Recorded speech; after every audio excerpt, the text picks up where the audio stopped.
Very good evening. Welcome to the debate.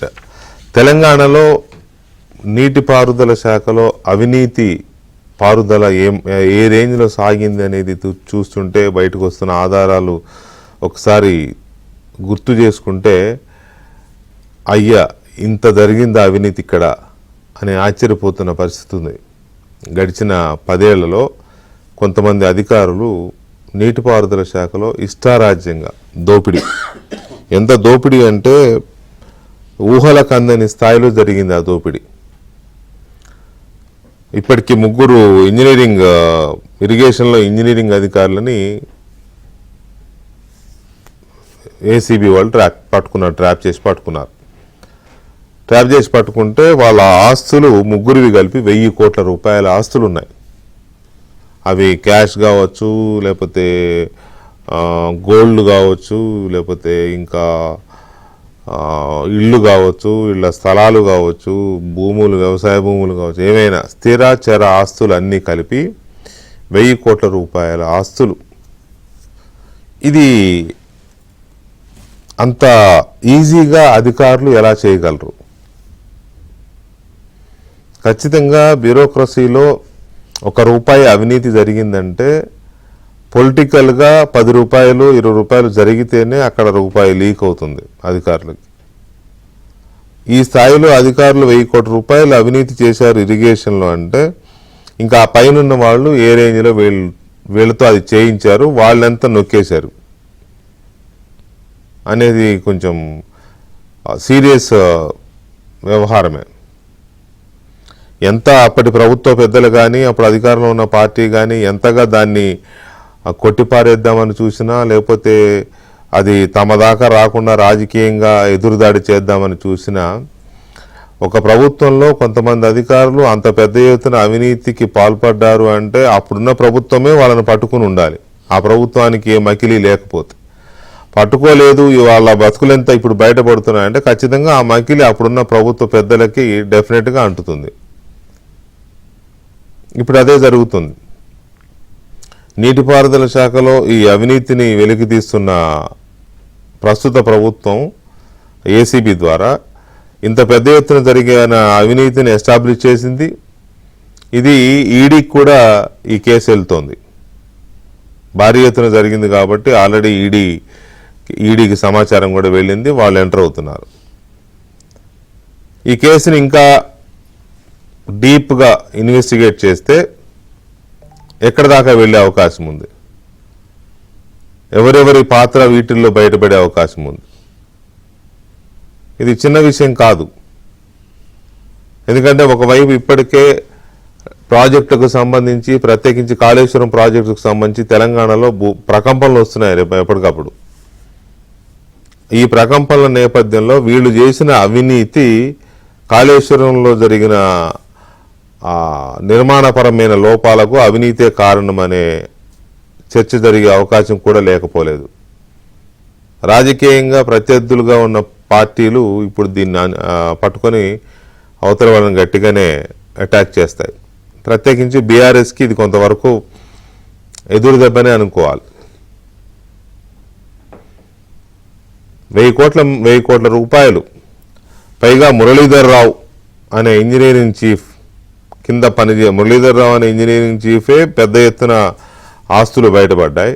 ఆయన కింద పనిచేసేవాళ్ళు మరొక 2 బయటపడుతున్నాయి. ఇంకా చాలామంది, దాదాపు 70 మంది వరకు ఉన్నారని చెప్తున్నారు మొత్తం ఆ చైన్. ఇక అవన్నీ బయటకు వస్తే అది ఏ స్థాయికి వెళ్తుందో, ఎన్ని కోట్ల రూపాయల అవినీతి బయటపడుతుందో మనకి తెలియదు ఇంకా అది. సో దీన్ని బట్టి ఈ దర్యాప్తు ఎక్కడ దాకా వెళుతుంది, ఎవరెవరికి ఈ మకిలి అంటే అవకాశం ఉంది అనేది ఒక పాయింట్. రెండవది హైదరాబాద్ క్రికెట్ అసోసియేషన్ మామూలుగానే ఎప్పుడు వివాదాలు ఉంటాయి దాని మీద. అజరుద్దీన్ ఉన్నా, లేకపోతే అంతకుముందు వేరే వాళ్ళు ఉన్నప్పుడు కూడా ఎప్పుడు చిన్న చితక గొడవలు, వివాదాలు ఉంటానే ఉండేవి. కానీ ఇప్పుడు జరుగుతున్నది అది కాదు. హైదరాబాద్ క్రికెట్ అసోసియేషన్లో కల్వకుంట్ల వారి కుటుంబానికి బంధువైన జగన్మోహన్ రావు హెచ్సిఏ ప్రెసిడెంట్గా అయ్యాడు. గత కొన్ని సంవత్సరాలుగా అతను అధ్యక్షుడిగా ఉన్నాడు. బీఆర్ఎస్ ప్రభుత్వం అధికారంలో ఉన్నప్పుడు అతను ఆ అధ్యక్షుడయ్యాడు. ఇప్పుడు బయటపడుతున్నది ఏంటంటే నకిలీ సర్టిఫికేట్లతో అతను అధ్యక్షుడిగా వెళ్ళడం మాత్రమే కాదు, లెక్కల ప్రకారం అధికారికంగానే 170 కోట్ల రూపాయల అవినీతి జరిగిందని చెప్తున్నారు. అతను ఇంకా కొంతమంది అందులో సభ్యులు, బోర్డులో సభ్యులు. ఈ 170 కోట్ల రూపాయల అవినీతిలో మనీ లాండరింగ్ కూడా జరిగిందని చెప్తున్నారు. ఆల్రెడీ ఈ కేసు ఈడీ టేకప్ చేసింది. ఇప్పుడు సిఐడి నుంచి ఈడీ ఎవరైతే ప్రెసిడెంట్ ఉన్నాడో, ప్రెసిడెంట్తో పాటు ఈ కేసులో ఉన్న ఇంకో మరో 5-6 కూడా ఈడీ ఇంట్రాగేషన్ కోసం కస్టడీకి తీసుకోబోతోంది. ఇక్కడ తెలంగాణ క్రికెట్ అసోసియేషన్గా ఉన్న ఆ టీసీఏ ప్రతినిధులు డైరెక్ట్ అలిగేషన్స్ చేస్తున్నారు. కేటీఆర్ అండ్ కవిత వీళ్ళిద్దరి పాత్రతోనే జగన్మోహన్ రావు హైదరాబాద్ క్రికెట్ అసోసియేషన్లోకి ఎంటర్ అయ్యి విచ్చలవిడిగా దోచుకున్నారు. ఈ దోపిడీలో మనీ లాండరింగ్లో కేటీఆర్ అండ్ కవితల పాత్ర ఉన్నది అని వాళ్ళు కొన్ని ఆధారాలు ఏవో చూపెడుతున్నారు. అవి నిరూపితం చేయాల్సిన బాధ్యత సిఐడిది లేదా ఈడీది అనుకోండి, అది వేరే విషయం. కాబట్టి ఇది కూడా హైదరాబాద్ క్రికెట్ అసోసియేషన్కు సంబంధించిన అధ్యక్షుడు జగన్మోహన్ రావు కూడా ఆ కుటుంబానికి దగ్గరవాడు, బంధువు కూడా. దీని యొక్క అవినీతి రూట్స్ కూడా అక్కడికే వెళుతున్నాయి ఆరోపణల్లో. దర్యాప్తులు అయిన తర్వాత ఎట్టు వెళ్తాయి? అసలు ఏ దర్యాప్తు చూసినా, కాళేశ్వరం దర్యాప్తు చూసినా, కార్ రేసింగ్ దర్యాప్తు చూసినా, ఇప్పుడు ఈ ఇరిగేషన్ ఇంజనీర్స్ అక్రమాస్తుల కేసుల దర్యాప్తు చూసినా, హైదరాబాద్ క్రికెట్ అసోసియేషన్ దర్యాప్తు చూసినా, టెలిఫోన్ ట్యాపింగ్ కేసు దర్యాప్తు చూసినా, ఏది చూసినా అటే వెళ్తున్నాయి. రేవంత్ రెడ్డి గారి ప్రభుత్వం అధికారంలోకి వచ్చిన తర్వాత ఈ 18 నెలల కాలంలో చేపట్టిన ప్రతి దర్యాప్తు అటే పోతోంది. అన్నీ ఎస్టాబ్లిష్ అవుతున్నాయి మెల్లమెల్లగా. కాకపోతే అవి నెక్స్ట్ లెవెల్లో ఎక్కడికి వెళ్తాయి, ఏంటి రాజకీయంగా ఏంటి అనేది మనకు చూడాలి, వేచి చూడాలి. వీటితో పాటు ఇంకొక కీలకమైన అంశాన్ని కూడా మనం చర్చించాల్సి ఉంది. కేటీఆర్ రేవంత్ రెడ్డి గారి ఆరోపణల ప్రకారం కేటీఆర్ లోకేష్ని ఎందుకు కలిశాడు? 3 సార్లు కలిశాడని ఆయన అన్నారు. లోకేష్ని కేటీఆర్ రహస్యంగా ఎందుకు కలిశారు? అర్ధరాత్రి లోకేష్తో డిన్నర్ మీటింగ్ ఎందుకు చేశాడు? కేటీఆర్ లోకేష్ని 3 సార్లు కలిశాడు. చీకట్లో కలవాల్సిన అవసరం ఏముంది అని తెలంగాణ ముఖ్యమంత్రి రేవంత్ రెడ్డి గారు ఇవాళ కూడా ఢిల్లీలో మాట్లాడుతూ ఈ ఆరోపణ చేశారు. అయితే కలవడం తప్ప అని అంటే తప్పేం కాదు, ఎవరినైనా కలుస్తూ ఉంటారు. కాబట్టి ఇక్కడ పాయింట్ ఏమొస్తుందంటే రేవంత్ రెడ్డిని కేటీఆర్ డైరెక్ట్ ఎలిగేషన్స్ ఏంటి? చంద్రబాబు నాయుడు కోవర్ట్ అని, శిష్యుడని, గురువు కోసమే పనిచేస్తున్నాడని ఇటువంటి మాటలు వస్తున్నాయి. కాబట్టి నువ్వు లోకేష్ ఎందుకు కలిశావు అనేది ఇప్పుడు ఈయన డైరెక్ట్గా ఇస్తున్న అటాక్. రేవంత్ రెడ్డి ఊరికైనా గాలి మాటలు అట్లా అన్నాడా, లోకేష్ని కలిశాడు కేటీఆర్ అని ఆధారం లేకుండా అన్నాడా అంటే అనే అవకాశం ఉండకపోతుంది. ముఖ్యమంత్రి హోదాలో అలాంటి మాటలు అనడం, పైగా పక్క రాష్ట్రంలో మంత్రిగా పనిచేస్తున్న, ముఖ్యమంత్రి కుమారుడిగా ఉండి మంత్రిగా పనిచేస్తున్న లోకేష్ విషయంలో అంత బేస్లెస్ అలిగేషన్ కాదు, అది కామెంట్ చేస్తారని మనం అనుకోలేము.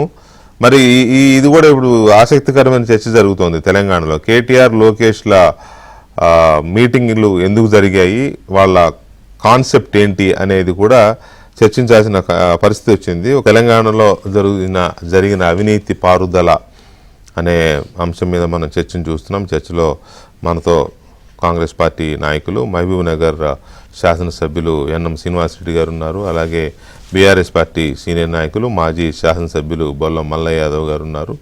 అండ్ మరి కాసేపట్లో ఆర్ఎల్డి తెలంగాణ శాఖ అధ్యక్షులు కపిల్ భాయ్ దిలీప్ కుమార్ గారు కూడా మనతో జాయిన్ అవుతారు. ముందుగా శ్రీనివాసరెడ్డి గారు నమస్తే అండి. నమస్కారం. శ్రీనివాసరెడ్డి గారు, ఫస్ట్ ఈ నీటిపారుదల శాఖ ఇంజనీర్ల విషయానికి వస్తే ఏంటి ఇంత అవినీతి ఏ బేసిస్లో జరిగి ఉండొచ్చు? మామూలు విషయం కాదు కదా. 3 ఇంజనీరింగ్ అధికారులు 1000 కోట్ల రూపాయల ఆస్తులు బయటపడుతున్నాయంటే దీని వెనక ఉన్న వ్యవహారం ఏంటి? ఇప్పుడు దీంట్లో ఆశ్చర్యకరమైన విషయం ఏమీ లేదండి. ఎందుకు లేదు అంటే 2015 నుంచి కూడా ప్రతిపక్షాలుగా మేము, మీడియా మిత్రులు, పౌర సంఘాలు అందరూ కూడా ఇరిగేషన్ ప్రాజెక్ట్స్లో అవినీతి జరుగుతూ ఉంది అని చెప్పి కోడైకొచ్చిండ్రు, ధర్నాలు చేసిండ్రు. నాగం జనార్దన్ రెడ్డి లాంటి వాళ్ళు ఆ మోటార్ల దాంట్లో అవినీతి ఉంది అని చెప్పి కోర్టులకు వెళ్ళిండ్రు, సిబిఐకి ఇచ్చిండ్రు, సుప్రీంకోర్టు దాకా వెళ్ళిండ్రు. అయితే ఎందుకు అవినీతి అనే ఆరోపణ స్టార్ట్ అయింది అంటే మామూలుగా ఇంజనీరింగ్ ఎక్స్పర్ట్స్ కానీ ఆ రిపోర్ట్స్ ఆ స్టడీ చేసి తీసుకొచ్చిన దానికి భిన్నంగా ఇప్పుడు పాలమూరు రంగారెడ్డి లిఫ్ట్ ఇరిగేషన్ ఉంది. జూరాల నుంచి ఫస్ట్ నీటి చుక్క అక్కడ నుంచి స్టార్ట్ అవుతుంది, గేట్లు తెరిస్తే నీళ్ళు కిందికి పోతాయి. అక్కడ నుంచి మొదలు కావాల్సిన పాలమూరు రంగారెడ్డి ఎత్తిపోతల పథకాన్ని తీసుకొచ్చి శ్రీశైలం బ్యాక్వాటర్స్లో పెట్టిండ్రు. అంటే పైపుల కోసము, ఎస్టిమేట్స్ పెంచడం కోసం డిజైన్ మార్చడం, ఇవన్నీ అంటే వాళ్ళ ఆలోచన అనేది స్పష్టంగా అర్థమైంది తెలంగాణ ప్రజలకు. అయితే ఇక్కడ ఏమవుతుంది అంటే ఎందుకు ఇంత విచ్చలవిడిగా అవినీతి జరిగింది అంటే ఎక్కడ కూడా ఇరిగేషన్ ప్రాజెక్ట్స్ కావచ్చు, టెక్నికల్ అంశాల్లో ఎక్స్పర్ట్ ఒపీనియన్ ఉంటుంది. ఎక్స్పర్ట్స్ ఎవరు? ఇంజనీర్స్. వాళ్ళు రిపోర్ట్స్ రాయాలి, వాళ్ళు ఫైల్ పుటప్ చేయాలి, ఈ జస్టిఫికేషన్ ఇచ్చుకోవాలి, ఈ ప్రాజెక్ట్ ఇక్కడ కట్టాలి, దీనికి మెటీరియల్ వాడాలి, దీనికి స్ట్రెంత్ ఇట్లా ఉండాలి, ఈ పర్టికులర్ పైప్స్ వాడాలి, ఇవన్నీ కూడా ఇంజనీర్లే చేస్తారు. ఆ ఇంజనీర్లే చేసి ఎస్టిమేషన్ కూడా 100 రూపాయలు, 120 రూపాయలు, 130 రూపాయలు చేయడానికి కూడా కారణం ఇంజనీర్లే అవుతారు. ఎందుకంటే పాత టెక్నాలజీ కాదు, కొత్త టెక్నాలజీతో చేస్తే ఈ అడ్వాంటేజెస్ వస్తాయి, దీని కాస్ట్ ఎస్కలేషన్ ఇంత ఉంటుంది, లేదు తవ్వుతా ఉంటే రాక్ వస్తుంది, ఇక్కడ బెడ్ రాక్ బాగలేదు అని రకరకాల ఈ పారామీటర్స్లో ఎస్కలేషన్ చేస్తారు. కాబట్టి ఎప్పుడైతే ప్రాజెక్టులు 1000 కోట్లు దాటి లక్షల కోట్లకు వెళ్ళిపోయినాయో, ఓ 10% ఎక్సలేషన్ అంటే ఒక 10,000 కోట్ల అదనపు ఇన్కమ్ మరి ఖచ్చితంగా పైనుంచి కిందాక అందరూ పంచుకోవాలి కదా. కింది స్థాయి అటెండర్ కాడ నుంచి, చీఫ్ ఇంజనీర్ కాడ నుంచి, అగ్రికల్చర్ మినిస్టర్, మన ఇరిగేషన్ మినిస్టర్ కాడ నుంచి ముఖ్యమంత్రి దాకా.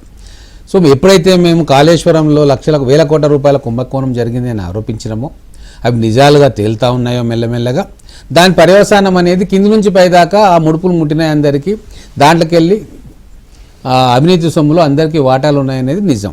అయితే ఇక్కడ ఒక పాయింట్ ఏంటంటే సహజంగా అది ఇరిగేషన్ అయినా, లేకపోతే రోడ్స్ అండ్ బిల్డింగ్స్ అయినా, పంచాయతీరాజ్ అయినా, ఇంకోటైనా ఏ పార్టీ ఎక్కడ అధికారంలో ఉన్నా, ఏ రాష్ట్రంలో అయినా, దేశంలో అయినా, ఎక్కడైనా ఇది వెరీ కామన్. కమిషన్లు ఇవ్వడము, అది కింది స్థాయి ఏఈల దగ్గర నుంచి చీఫ్ మినిస్టర్ దాకా వెళతాయి అనేది నోన్ ఫ్యాక్ట్, ప్రజలందరికీ తెలిసిన ఫ్యాక్టే. ఇందులో పెద్ద కొత్తగా మనం ఏదో ఆశ్చర్యపోవాల్సిన అంశం ఏం కాదు. కానీ ఇంత ముగ్గురు అధికారుల దగ్గర ఇంత వాల్యూమ్ దొరికింది అని అంటే ఈ అవినీతి గడిచిన 9 ఏళ్లలో, అంతకుముందు మీరు అధికారంలోకి రావడానికి ముందు జరిగిన 9 ఏళ్ల పాలనలో ఏ స్థాయిలో అవినీతి జరిగి ఉంటుంది, అధికారులు ఏ స్థాయిలో చేసి ఉంటారు అనేది చర్చ. ఇప్పుడు అదే అండి నేను చెప్పేది కూడా అదే. ఇప్పుడు 20,000 కోట్ల రూపాయలతో ఒక ప్రాజెక్ట్ ఉంది. అవును, ఇమ్మీడియట్గా 2-3 సంవత్సరాల తర్వాత 20,000 కోట్లు 40,000 కోట్లు అవుతుంది. సో టెక్నికల్గా చూస్తే ఒక 10% గ్రో అవుతుంది, 20% ఎస్కలేషన్ ఉంటుందేమో అనుకుందాం. ఒకటేసారి డబుల్ ఎందుకు అవుతుంది? మీరు కాళేశ్వరం చూసుకోండి, పాలమూరు రంగారెడ్డి ప్రాజెక్ట్ చూసుకోండి, ఏ ప్రాజెక్ట్స్ అయినా కూడా గవర్నమెంట్ మారిన తర్వాత 2014 తర్వాత అన్ని ఎస్కలేషన్స్ కూడా పెంచుకున్నారు. ఆ పెంచుకునే దాంట్లో ప్రముఖమైన పాత్ర ఎవరు పోషిస్తారు? కింది స్థాయిలో ఉన్న ఆఫీసర్స్ నుంచి రిపోర్ట్స్ పైకి పోవాలి. కాబట్టి ఒక చిన్న ఎగ్జాంపుల్, మోటార్స్ ఉన్నాయి, బిహెచ్ఎల్ మోటార్స్, వృధాగా పడున్న మోటార్స్ ఇండియా బుల్స్ నుంచి తీసుకొని ఒక ప్లాంట్లో పెట్టుకున్నారు. వేస్ట్ ఉన్న మోటార్ను వీళ్ళు 1000 కోట్లు పెట్టి కొంటా ఉంటే వాడికి ఎంత లాభం జరుగుతుంది? కాబట్టి దాంట్లో ఒక 20%, 30% అదనంగా వీళ్ళకి ఇచ్చినా అనుకున్నా కూడా అది కొన్ని 100,000 కోట్లు అవుతుంది. ఇప్పుడు నార్మల్గా మీరు అనేది రొటీన్గా పోయే కరప్షన్ అనుకోండి, స్పీడ్ మనీ అనుకోండి, ఫైల్ తొందరగా క్లియర్ చేయనీకే 1%, 2% అని చెప్పి లెక్కలేసుకొని తీసుకోవడం ఒక లెక్క. 100 రూపాయలని 200 రూపాయలు చేసుకొని 100 రూపాయల్లో 10% భాగస్వామ్యం చేసుకోవడం ఒక లెక్క. సో దీంట్లో ఈ ఈఎన్సీలు మురళీధరరావు గారు కావచ్చు, ఆయన కింద పనిచేసిన వాళ్ళ టీం ఏదైతే ఉందో కింది నుంచి పైదాకా ఒక స్ట్రక్చర్ని ఏర్పాటు చేసుకున్నారు. సో ఏది ఉన్నా కూడా వీళ్ళ ద్వారా జరిగి ఎస్టిమేట్స్ కూడా ఎవరితో చేపియాలి, వీళ్ళందరికీ కన్సల్టెంట్ కంపెనీస్ పెట్టుకొని వాళ్ళ కొడుకులు, కూతుర్లు, బంధువులతోటి లేదా తెలిసిన వాళ్ళతోటి అక్కడ వాళ్ళకు డబ్బులు అందజేసి ఏర్పాటు చేసి రకరకాల పద్ధతుల్లో అవినీతి చేసినారు. నేను అనేది ఇది కేవలం ఒక్కరికి పరిమితం కాలే, కాంట్రాక్టర్ల కాడ నుంచి, అధికారుల కాడ నుంచి, రాజకీయ నాయకుల వరకు టోటల్గా సిస్టమ్ను కరప్ట్ చేసింది ఇరిగేషన్ ప్రాజెక్టుల పేర్ల మీద. అందుకే అంత తీవ్రంగా ప్రజల్లో వ్యతిరేకత వచ్చింది. పెట్టిన ఖర్చుకు పొలాల్లో రిజల్ట్ కనబడట్లే, మనం పెట్టిన ఖర్చుకు రిటర్న్ రావట్లే. ఇన్ని లక్షల కోట్లు పెట్టి ప్రాజెక్టులు కడితే ఆ ఎత్తిపోతల పథకానికి అయ్యే ఖర్చు ఒక్కొక్క ఎకరానికి 30,000 40,000 కరెంట్ కాస్టే ఉన్నాక అది కరెక్ట్ ప్రాజెక్టా, తెలంగాణకు అవసరమా అని చెప్పి ఏ రాజకీయ నాయకుడు ఆలోచన చేయాలి. కరెక్ట్ ప్రాజెక్ట్ కరప్ట్ ప్రాజెక్ట్ ఇప్పుడు ఇంజనీర్ల మీద మనం బాధ్యత పెట్టలేం.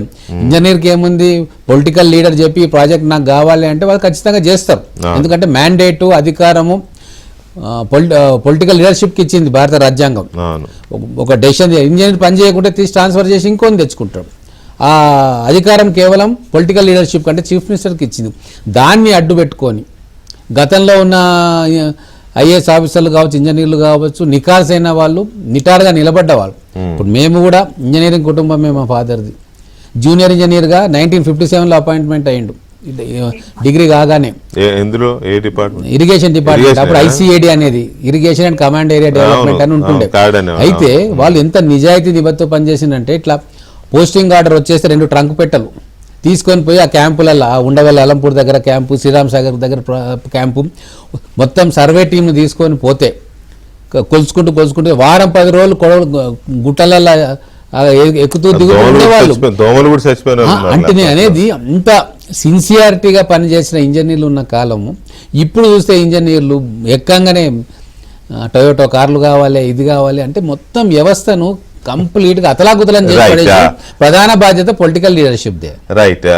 మల్లయ్య యాదవ్ గారు నమస్తే అండి. నమస్కారం సార్.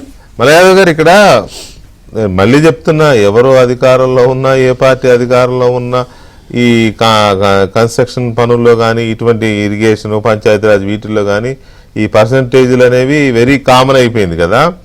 కానీ ఇంత పెద్ద ఎత్తున 3 అధికారుల దగ్గర 1,000 కోట్ల రూపాయలు ఏసీబీ కనిపెట్టింది అంటే ఇది డెఫినెట్గా అప్పుడున్న ప్రభుత్వంలో ఉన్న రాజకీయ పెద్దలకి, అలాగే అధికారులకి, కింది స్థాయి నుంచి పై స్థాయి దాకా అందరికీ అంటుకునే ప్రమాదం ఉంది. ఆల్రెడీ ఈడీ టేకప్ చేసింది కదా.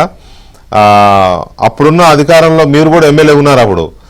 సో అప్పుడు అధికారంలో ఉన్న పార్టీగా మీరేం చెప్తారు ఇంత పెద్ద ఎత్తున అవినీతి జరిగిందనే దాని మీద? అధికారుల దగ్గర మనం కేవలం ఆరోపించడమే కాకుండా ఈ రోజు రైడ్ చేస్తే ఆస్తులు దొరికినాయి, డబ్బులు దొరికినాయి, అది ఎవరు కూడా కాదండి వాస్తవం. అవును.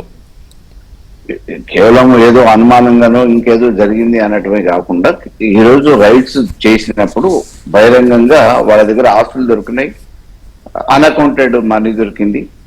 దీనికి ఆధారాలు కూడా వాళ్ళు కలెక్ట్ చేస్తున్నారు. బట్ ఇది ఏ స్థాయిలో ఎంతవరకు అనేది ఇంకా ఏమన్నా ప్రభుత్వానికి అనుమానాలు ఉంటే వాటి మీద కూడా ఎంక్వైరీ చేయొచ్చు. ఇప్పుడు ప్రస్తుతానికి విచారణ జరుగుతూ ఉంది. ఈ విచారణను ఎవరు కూడా అడ్డుకోవట్లేదు. తప్పకుండా బాధ్యులు అనుకునే వాళ్ళు ఎవరి మీద అనుమానం వచ్చినా, ఏ స్థాయి ఉద్యోగస్తుడైనా, ఏ నాయకుడైనా వాళ్ళని కూడా తప్పకుండా విచారణ చేపట్టడానికి అధికారం ఉంది. ఇందులో వాస్తవాలు కూడా బహిర్గతం అయితే ఇది దాపరికాలు ఏం లేవు కదా. కేవలం వీళ్ళకి ఉంది కాబట్టి వీళ్ళకు వాటాతో పాటు ఇంకొకళ్ళకి ఏదో ఉంటది అని అంటే అది ఏ స్థాయిలో ఏంటిది అని అనేది ఉద్యోగస్తుల దగ్గర మామూలుగా ఇంకా వేరే వాళ్ళు నా రాజకీయ నాయకులు ఏదో చేయగలుగుతారని చెప్పి అనుకోవడానికి అవకాశాలు తక్కువ అని కూడా కొంత వాదన ఉంటుంది కదా. డెఫినెట్ గా ఏమంటున్నామంటే ఒకవేళ నిజంగా అనుమానం ఉంటే అనుమానం దాని ప్రకారం ఇప్పుడు విచారణ జరుగుతుంది కాబట్టి ఈ విచారణను కొనసాగిస్తూ బాధ్యులైన వాళ్ళ మీద చట్టపరంగా చర్యలు తీసుకోవచ్చు. దానికి ఎవరు కూడా ఆక్షేపణ ఉండదు, అనుమానించాల్సిన అవసరం కూడా లేదు.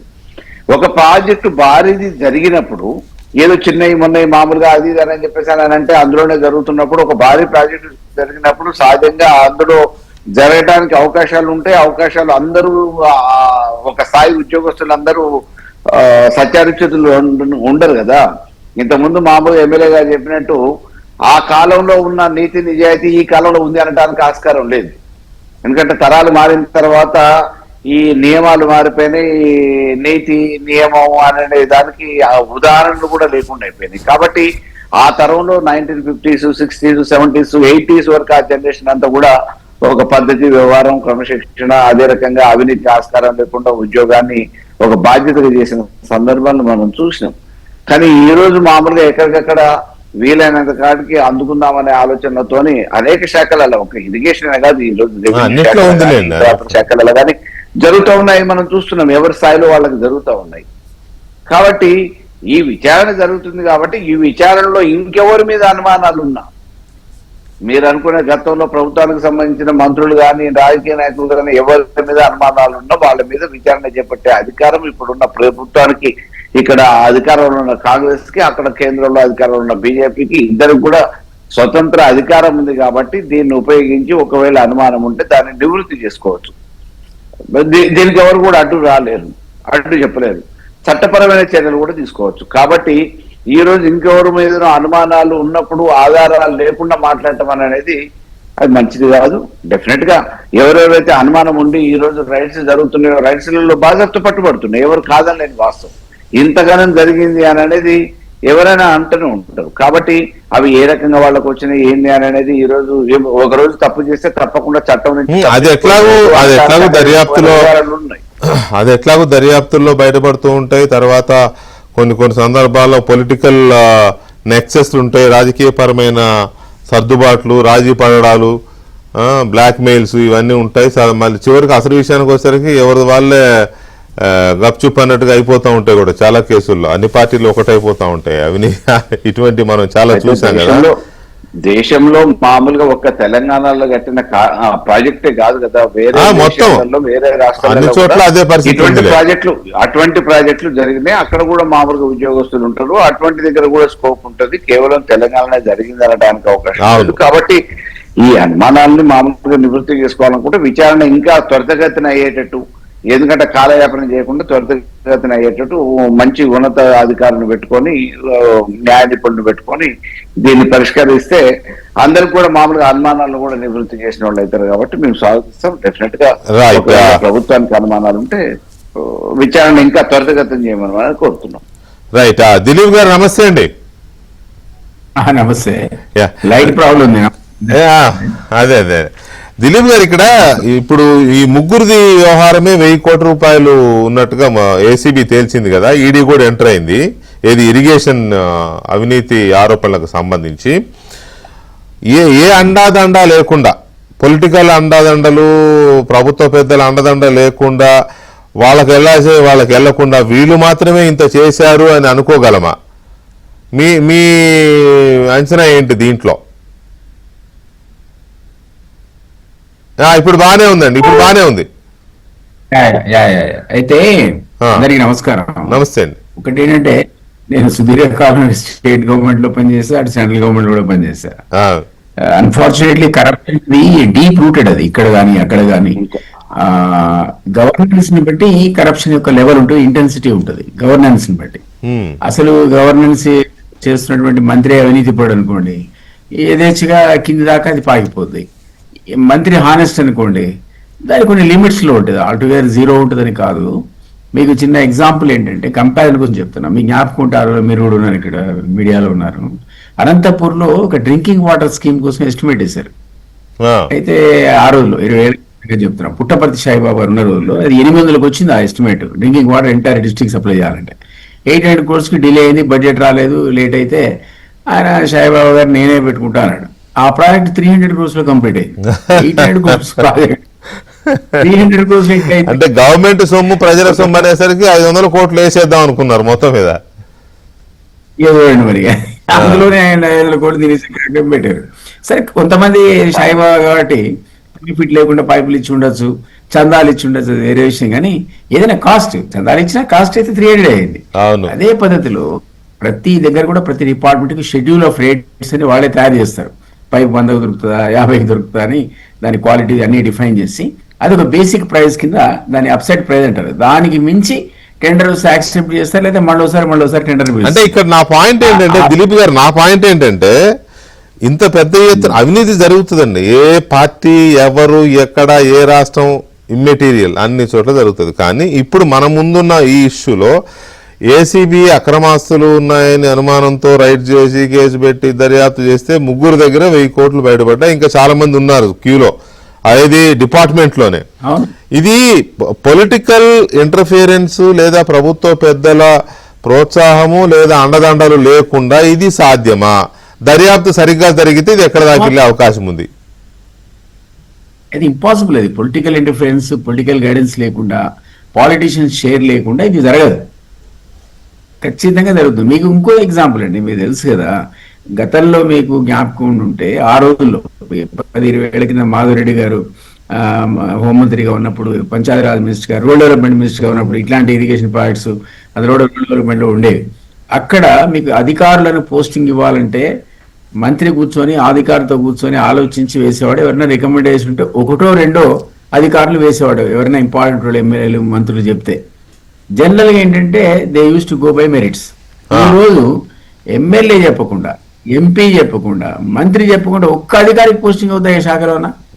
పోలీస్ కావచ్చు, ఇరిగేషన్ కావచ్చు, ఎమ్మెల్యే అనేవాడు మీకు చెప్తే తప్ప, ఆయన కాన్సెంట్ ఉంటే తప్ప పోయే సమస్య లేదు పోస్టింగ్. మరి ఎందుకు పోతాడు ఈయన? ఎమ్మెల్యే ఎందుకు రికమెండ్ చేస్తాడు? ఈయన ఎందుకు పోతాడు అడిగి? మీరు చెప్పండి. అందులో ఉన్న ప్రాజెక్టులలో వచ్చే డబ్బులు పంచుకోవడానికి తప్ప వీళ్ళతో ఊరికే దేశ సేవ చేయడానికి అయితే ఊరదండి. బట్ అట్లాంటి పరిస్థితుల లోపల మన దగ్గర అందరం ఇంతకుముందు ఎన్ఎం శ్రీనివాస్ రెడ్డి అన్నట్టుగా అందరం కూడా మొత్తుకున్నప్పుడు ఇందులో అవినీతి అవుతుంది, అందులో అవినీతి అవుతుంది, ఇరిగేషన్లో విపరీతంగా కాస్ట్ ఎస్కలేషన్ చేస్తారు. ఆయన అన్నట్టు పాప మోటార్ల గురించి కూడా నాగార్జున గారు పవర్ పాయింట్ ప్రజెంటేషన్ ఇచ్చాడు మనందరికీ. అసలు దాని కాస్ట్ ఎంత, దాని ఏ రకంగా డబ్బులు చేసి ఆ మోటార్ తీసుకొచ్చి పెట్టారు, ఎట్లా అసలు 200 అంటే ఎగ్జాంపుల్ చెప్తాను, 200 కోట్ల యంత్రం మిషన్ ఎట్లా దీన్ని 500 కోట్లు అవుతుంది అని ఆయన పాపం అన్ని పవర్ పాయింట్ ప్రజెంటేషన్ ఇచ్చాడు, ఎంత ఎస్కలేట్ చేసేసారు. ఇవన్నీ కూడా కేవలం అధికారం తీసుకోవడం కాదు, అది డెఫినెట్ గా right from top to bottom ఆ షేర్స్ ఉన్నాయి కాబట్టి వాళ్ళంతా ధైర్యంగా చేయగలుగుతారు. ఇప్పుడు మీరు touch the tip of iceberg అంటారు ఇంగ్లీష్ లో. మీరు ముట్టుకుంది యొక్క జస్ట్ తలను ముట్టుకున్నారు, కిందంతా ఐస్బర్గే. అది కడిగిందంటే చాలా రూపాయలకి వెళ్ళిపోతుంది. సో అట్లాంటి అన్ఫార్చునేట్ సిస్టమ్ అనేది డిజనరేషన్ అయిపోయింది, మొత్తం డిజనరేట్ అయ్యి పబ్లిక్ మనీ అంటే మీరు ఇంతకుముందు అన్నట్టు పంచుకోవడం, అందరం కలిసి పంచుకోవడం అనే పరిస్థితి వచ్చింది తప్ప దేశానికి చేద్దాం ఉద్ధరిద్దాం అనే వాడు ఎవడూ లేకుండా పోయాడు అన్ఫార్చునేట్లీ. సో ఇప్పుడు మనం ఇరిగేషన్ కి సంబంధించిన అవినీతి ఆ కేసు అనే దాని మీద మాట్లాడడం, ఈ దర్యాప్తు ఎక్కడి దాకా వెళుతుంది, నెక్స్ట్ లెవెల్లో ఎవరిని టచ్ చేసే అవకాశం ఉంది అనేది ఒక పాయింట్ అట్లా పెండింగ్ లో పెట్టి, హైదరాబాద్ క్రికెట్ అసోసియేషన్ గురించి అందరికీ తెలుసు, దాంట్లో ఎలాంటి వ్యక్తులు ఎంటర్ అవుతున్నారు, ఇప్పుడు జరుగుతున్న కేసు ఏంటి, దీంట్లో ఎవరెవరు ఉన్నారు, ఇదంతా కూడా చర్చ జరుగుతోంది కదా. దీని మీద కూడా కేసు అయింది, దీని మీద కూడా ఈడీ ఎంటర్ అయింది. సో ఈ హైదరాబాద్ క్రికెట్ అసోసియేషన్ భాగవతం కూడా మాట్లాడదాం శ్రీనివాస్ రెడ్డి గారు. ఇప్పుడు హైదరాబాద్ క్రికెట్ అసోసియేషన్ దాంట్లోకి వెళ్లే ముందు ఈ ఇరిగేషన్ దాని మీద, ఎందుకంటే 1000 కోట్లు ముగ్గురు దగ్గర ఇదవ్వడం అనేది నేనైతే చాలా సీరియస్గా చూస్తున్నాను. వీళ్ళకి సోర్స్ ఆఫ్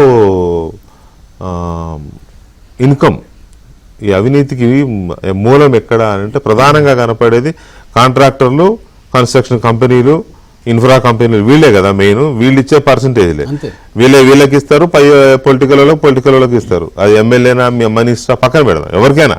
సో ఇప్పుడు ఈ విచారంలో భాగంగా వాళ్ళని కదిలిస్తేనే కదా మొత్తం బయటపడేది. మరి ఆ ప్రభుత్వం ఆ దిశగా చేస్తుందా? ఇప్పుడు దీంట్లో ఏముంటుంది అంటే ఈ పెద్ద పెద్ద ప్రాజెక్ట్స్ చూసే ఇంజనీర్స్కు ఈ క్వాలిఫికేషన్ అనేది ప్రాసెస్. అది ఈ 1000 కోట్ల ప్రాజెక్టు ఉంటే ఇన్ని టర్మ్స్ ఇది చేసి ఉండాలి, వీళ్ళకి ఇంత ఎక్స్పీరియన్స్ ఉండాలి, ఈ టెక్నికల్ క్వాలిఫికేషన్ ఇట్లా ఉండాలి, ఈ పర్టికులర్ ప్రాజెక్టులలో వీళ్ళు చేయాలి.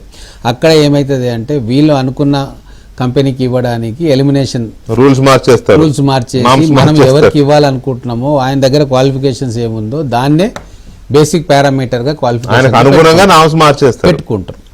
అప్పుడు ఏమవుతుంది, వీళ్ళు అనుకున్న 2-3 కంపెనీల లిస్టులోకి వస్తాయి, మిగతావన్నీ కూడా ఎలిమినేట్ అయిపోతాయి. అట్లా రకరకాల మెథడ్స్లో వీళ్ళకు వర్కౌట్ అవుతుంది. ఒకటి ఎలిమినేషన్ ప్రాసెస్లో ఫేవర్ చేయడానికి, ఒకటి తర్వాత ఏమేం క్లాజెస్ పెడితే వాళ్ళకు లాభం అవుతుంది, ఏ మెటీరియల్ తీసుకొస్తే లాభం అవుతుంది, వాళ్ళకు ఎక్కడెక్కడ సంబంధాలు ఉన్నాయి దాన్ని దీంట్లోకి తెస్తే ఎట్లా ఉంటుంది, ఏ పర్టికులర్ పైపులు తెస్తే వస్తుంది, ఇవన్నీ కూడా ప్రతి ఒక్క ఐటమ్కి ఒక్కొక్కటి ఉంటుంది. దాంట్లో వాళ్ళకి ఎంత ఫేవర్ చేస్తే అంత ఎక్స్ట్రా మనీ వస్తుంది. నేను అదే అంటున్నా. ఇప్పుడు వీళ్ళ మీద కేసు పెట్టారు, ఈడీ కూడా ఎంటర్ అవుతుంది. ఈ దర్యాప్తుని అంత సీరియస్ గా తీసుకెళ్లి ఆ కంపెనీలు కూడా దీని ఉచ్చులోకి లాగితేనే కదా ఎవరెవరికి ఎంత ముట్టిందనేది తెలుస్తుంది. ఇప్పుడు గొల్లమల్ల యాదవ్ గారు కూడా అన్నారు, ఆరోపణలు వస్తే ఎవరి మీద అనుమానం ఉన్నా దర్యాప్తు చేసుకోవచ్చు, చర్యలు తీసుకోవచ్చు. ఆయన కూడా చాలా ఓపెన్ గా చెప్పినారు. ఇప్పుడు కంపెనీలు కదా డబ్బులు ఇచ్చేది, సోర్స్ ఆఫ్ ఇన్కమ్ అదే కదా. దౌర్భాగ్యం అదే కదా మాలాంటి వాళ్ళకు బాధ కలిగేది. ఈ నీళ్ల పేరు మీద, రైతులకు నీళ్ళు అందియాలన్న పేరు మీద, కరువు ఉంది తెలంగాణలో అన్న పేరు మీద, తెలంగాణ రాష్ట్రం నీళ్ళ కోసమే తెచ్చినామని పేరు మీద, రాజకీయ నాయకులు తెలియని వ్యవస్థలన్నీ కూడా కాంట్రాక్టర్లే వచ్చి వీళ్ళ దగ్గర కూర్చొని రాత్రిపూట కూర్చొని మొత్తం ఎక్స్ప్లెయిన్ చేసే సందర్భం మనకు తెలుసు. ఫామ్ హౌస్లలో కూర్చొని, హోటళ్ళల్లో కూర్చొని ఈ స్కీమ్ గిట్లా తీసుకొస్తే గింత వస్తుంది, ఈ 10,000 కోట్ల దాన్ని 30,000 కోట్లు తీసుకొస్తే గిట్ల తీసుకురావచ్చు దీనివల్ల మనకింత లాభం, మీకింత లాభం, మాకింత లాభం, ఎలక్ట్రల్ బాండ్స్ రూపంలో నీకింత లాభం, ఇవన్నీ కూడా మొత్తం ఒక మాఫియా వ్యవస్థలాగా తయారైపోయింది ఈ ఇన్ఫ్రాస్ట్రక్చర్ ప్రాజెక్ట్స్ చేసే కాంట్రాక్టర్. అందుకే కదా ఒక ఇండస్ట్రీని పెట్టి మెల్లగా మెల్లగా పైకి రావాలంటే ఒక తరం మారిపోతుంది, రెండో తరం వచ్చినా కూడా ఒక స్థాయిలో ఉంటారు. కానీ ఇక్కడ రాజకీయ నాయకుల అండ చూసుకొని కాంట్రాక్టర్లు రాజకీయ నాయకులు కుమ్ముక్కైపోయి 5 సంవత్సరాలు 10 సంవత్సరాల కాలంలోనే 100 కోట్ల రూపాయలు 100 కోట్ల టర్న్ ఓవర్ నుంచి 50,000 కోట్ల టర్న్ ఓవర్ దాకా 30,000 కోట్ల టర్న్ ఓవర్ దాకా వెళ్తున్నారు. అంటే ఇక దీన్ని మనం ఆపకుంటే ఎట్లా? ఇది మోడీ అయినా సరే, సీఎం అయినా సరే, పిఎం అయినా సరే, ఎమ్మెల్యేలుగా మేమైనా సరే ఎక్కడో దగ్గర దీని మీద చాలా సిన్సియర్గా సీరియస్ ఎఫర్ట్ పెట్టాలి. ఈ తెలుగు రాష్ట్రాల్లో మేజర్ కాంట్రాక్టర్లు ఎవరు? వాళ్ళు ఎప్పుడైనా ఒక్కసారైనా వాళ్ళకు నోటీసులు ఇచ్చి వాళ్ళని పిలిచి ఇంట్రాగేట్ చేసిర్రా? ఈ అవినీతి సొమ్ము ఎక్కడికి పోతా ఉంది అని చెప్పిండ్రా? మనీ లాండరింగ్ జరుగుతూ ఉంది. ప్రతి ఎలక్షన్కు ప్రతి పార్టీకి డబ్బులు ఇచ్చే కంపెనీలు గీళ్ళే కదా 10-12. మరి కేంద్రం ఏం చేస్తూ ఉంది? సరే, ఇక్కడ పొలిటికల్ కంపల్షన్, ఒక పార్టీ ఒకరి దగ్గర తీసుకుంటుంది కాబట్టి వాళ్ళు సైలెంట్ ఉంటారు, ఇంకో పార్టీ వాళ్ళ దగ్గర తీసుకుంటే సైలెంట్ ఉంటారు. మరి కేంద్ర ప్రభుత్వం మోడీ గారి నాయకత్వంలో నిజాయితీ పడుగా ఆయన చెప్పుకుంటున్నప్పుడు వ్యవస్థను ప్రక్షాళన చేసే కార్యక్రమం ఆయనన్న మొదలు పెట్టాలి కదా. నాకు తెలిసి జాతీయ పార్టీలో బీజేపీకి అంత డబ్బులు అవసరం ఉండదు వాస్తవం చెప్పాలంటే. మిగతా వాళ్ళకేమో అది వేరే లెక్క నడుస్తూ ఉంటుంది. ఇటువంటి సందర్భంలో అయినా సరే 3వ ప్రధానమంత్రి అయిన మోడీ గారు కూడా ఒక నిర్ధారణకు వచ్చి నేను అవినీతిని కుక్కడి వేలతో సహా పెళ్లగిస్తా అని చెప్పి ఒక నిర్ణయం తీసుకొని అందరినీ తీసుకొచ్చి లోపల పడేస్తే అప్పుడు ఒక సిస్టమ్ వేరే పార్టీల నాయకులు ఒకడు కూడా లోపల బయట ఉండడు. నేను చెప్పి అందరూ శరీరంలో మొత్తం కులిపోయినప్పుడు ఏదో ఒకటి డ్రాస్టిక్ మెజర్ తీసుకోవాలి. సర్జరీసో లేక యాంపుటేషనో లేకుంటే మొత్తం క్లీనింగ్ అప్ చేయాలి. ఈ దేశం మొత్తం కూడా కులిపోతూ ఉంది. మొత్తం ఎక్కడో దగ్గర ఎవరు తీసుకోవాలి? పొలిటికల్ లీడర్షిప్ దగ్గరనే వీళ్ళు ఉండాలి. మీరు నేను అనుకుంటే కాదు, మీడియా అనుకున్నా, అలాంటి వాళ్ళం అనుకున్నా కాదు. ఎక్కడైతే డెసిషన్ మేకర్ ఉంటాడో, టాప్ స్థాయిలో ఉంటాడో, ఒక సీఎం కావచ్చు, ఒక పిఎం కావచ్చు, వాళ్ళు కరెక్ట్ నిర్ణయం తీసుకుంటే ఖచ్చితంగా సగమన్న ప్రక్షాళన అవుతుంది. పూర్తిగా అవుతుంది అనుకుంటే నేను అనుకోను. ఒక టార్గెట్ పెట్టుకో, ఇంతవరకు కరప్షన్ మనం చూసి చూడనట్టు ఉండొచ్చు, దీని తర్వాత ఎవరున్నా నిర్దాక్షిణ్యంగా తొక్కేయాలి. మా వాళ్ళైనా ఎయిటి వాళ్ళైనా పక్క వాళ్ళైనా ఎవరైనా సరే ప్రక్షాళన చేయాలని చెప్పి నిర్ణయం తీసుకుంటే తప్ప కాదు. రైట్. దిలీప్ గారు, మీకు కూడా కొంత ఐడియా ఉంది హైదరాబాద్ క్రికెట్ అసోసియేషన్ లో జరిగే కార్యకలాపాలు, అక్కడ ఎలక్షన్లు, ఎవరెవరు ఎంత దానికి ఎందుకు అంత పోటీ పడతారు దాంట్లో పదవి కోసం, ఇవన్నీ చూస్తున్నారు కదా. ఇప్పుడు ఈ హైదరాబాద్ క్రికెట్ అసోసియేషన్ లో ఇప్పుడు నడుస్తున్న భాగవతం చూస్తే మీకు ఏమనిపిస్తుంది? ఆ కేసు, దాంట్లో ఇన్వాల్వ్మెంట్లు, అతను జగన్మోహన్ రావు అనే ఆయన అధ్యక్షుడు అవడము, దీని మీద రకరకాల కథనాలు వస్తూ ఉన్నాయి. మీ అబ్జర్వేషన్స్ ఏంటి దాని మీద? ఇప్పుడు తెలంగాణ క్రికెట్ అసోసియేషన్ అనేది వాళ్ళు అసలు కంప్లైంట్ ఇచ్చారు హైదరాబాద్ క్రికెట్ అసోసియేషన్ లో. అవును, సుదీర్ఘకాలం నుంచి మాఫియాలా పనిచేస్తున్నారు, దీంట్లో కరప్షన్ ఉంది, నెపోటిజం ఉంది, రకరకాల అసలు ఇన్ఫ్రాస్ట్రక్చర్ కూడా క్రియేట్ చేయకుండా డబ్బులు ఎత్తుకున్నారు. 600 కోట్ల రూపాయల అవకతవకలు జరిగాయని వాళ్ళు స్ట్రేట్ అవే సిఐడి ఎంక్వైరీ అడిగారు. దాంట్లో ఈడీ స్పెసిఫిక్ ఇప్పుడు ఈడీకి అడిగారు, ఈడీకి చెప్పారు పేర్లతో సహా, ఈడీకి అండ్ సిఐడి కూడా పెట్టారు. అవును, అప్లికేషన్ పెట్టారు. అంటే ఆ లెవెల్లో కొన్ని ఎవిడెన్సెస్ కూడా చూపించారు. ఇక్కడ జరిగినాయి, ఎందుకంటే కొత్త కట్టిన ఇన్ఫ్రాస్ట్రక్చర్ ఏదట, కొత్త కట్టిన స్టేడియాలు లేవట, ఊరికినే 600 కోట్లు ఇటు అటు ఏదో దొంగ లెక్కలు చూపించారని అది అలిగేషన్. అది సీరియస్ అలిగేషన్. 600 crores అనేది మామూలు అమౌంట్ కాదు. పీరియడ్ ఆఫ్ 10 years ఈ హైదరాబాద్ క్రికెట్ అసోసియేషన్ నేను కూడా ఒక మాఫియా సెంటర్. అది దాంట్లో జరిగే యాక్టివిటీ, దాంట్లో ఇన్కమ్ మనందరికీ లెక్క కూడా అంత ఇన్కమ్ ఉంటుంది అందులో. సో దానివల్ల ఇప్పుడు సడన్ గా ఇది అన్ని బయటకు వస్తున్నాయి. ఉదాహరణ తర్వాత వీరంటే పేర్లు ఇష్టం లేక చెప్పట్లే, కానీ అందరి చాలా మంది ప్రముఖుల పేర్లతో సహా చెప్పారు ఎవరెవరు దీంట్లో. జగన్మోహన్ రావు అనేవాడిగా కింగ్ పిన్ అనుకోండి, వెనుకున్న పాలిటీషియన్స్ కూడా రాశారు వాళ్ళ తెలంగాణ క్రికెట్ అసోసియేషన్ వాళ్ళు. దాని ఎంక్వైరీ అడిగితే ఈడీ ఎంటర్ అయింది అనుకోండి, అది కూడా కథ ఏంటో బయటపడుతుంది. కాబట్టి చాలా సీరియస్ గా నిజంగా కూడా దాన్ని ప్రక్షాళన చేయాల్సిన అవసరం ఉంది. Hyderabad cricket association affairs serious గా ఎంక్వైరీ చేస్తే రాబోయేలో తెలంగాణ క్రికెట్ అసోసియేషన్లో ఇట్లాంటి అవకతవకలు మళ్ళీ జరగకుండా ఉండే అవకాశం ఉంటుంది. కాబట్టి వాళ్ళందరూ వాడే సూమోటో ఈరోజు అడిగారు కాబట్టి ఇవన్నీ నిజమా కాదా తెలుసుకోవడం ఎంతసేపు. సో ఆ 600 crores స్కామ్ ఏంటి అనేది ఖచ్చితంగా బయటికి రావాలి. వస్తే ఇప్పుడు ఈ ఆరోపణలు కూడా ఇప్పుడు ఆ తెలంగాణ క్రికెట్ అసోసియేషన్ వాళ్ళు ఎండల లక్ష్మీనారాయణ అండ్ గురువారెడ్డి వీళ్ళు చేసిన ఆరోపణలు కానీ, లేకపోతే అందులో ఆల్రెడీ హైదరాబాద్ క్రికెట్ అసోసియేషన్లోనే ఉన్న కొంతమంది కానీ డైరెక్ట్గా అది కూడా కేటీఆర్ గారికి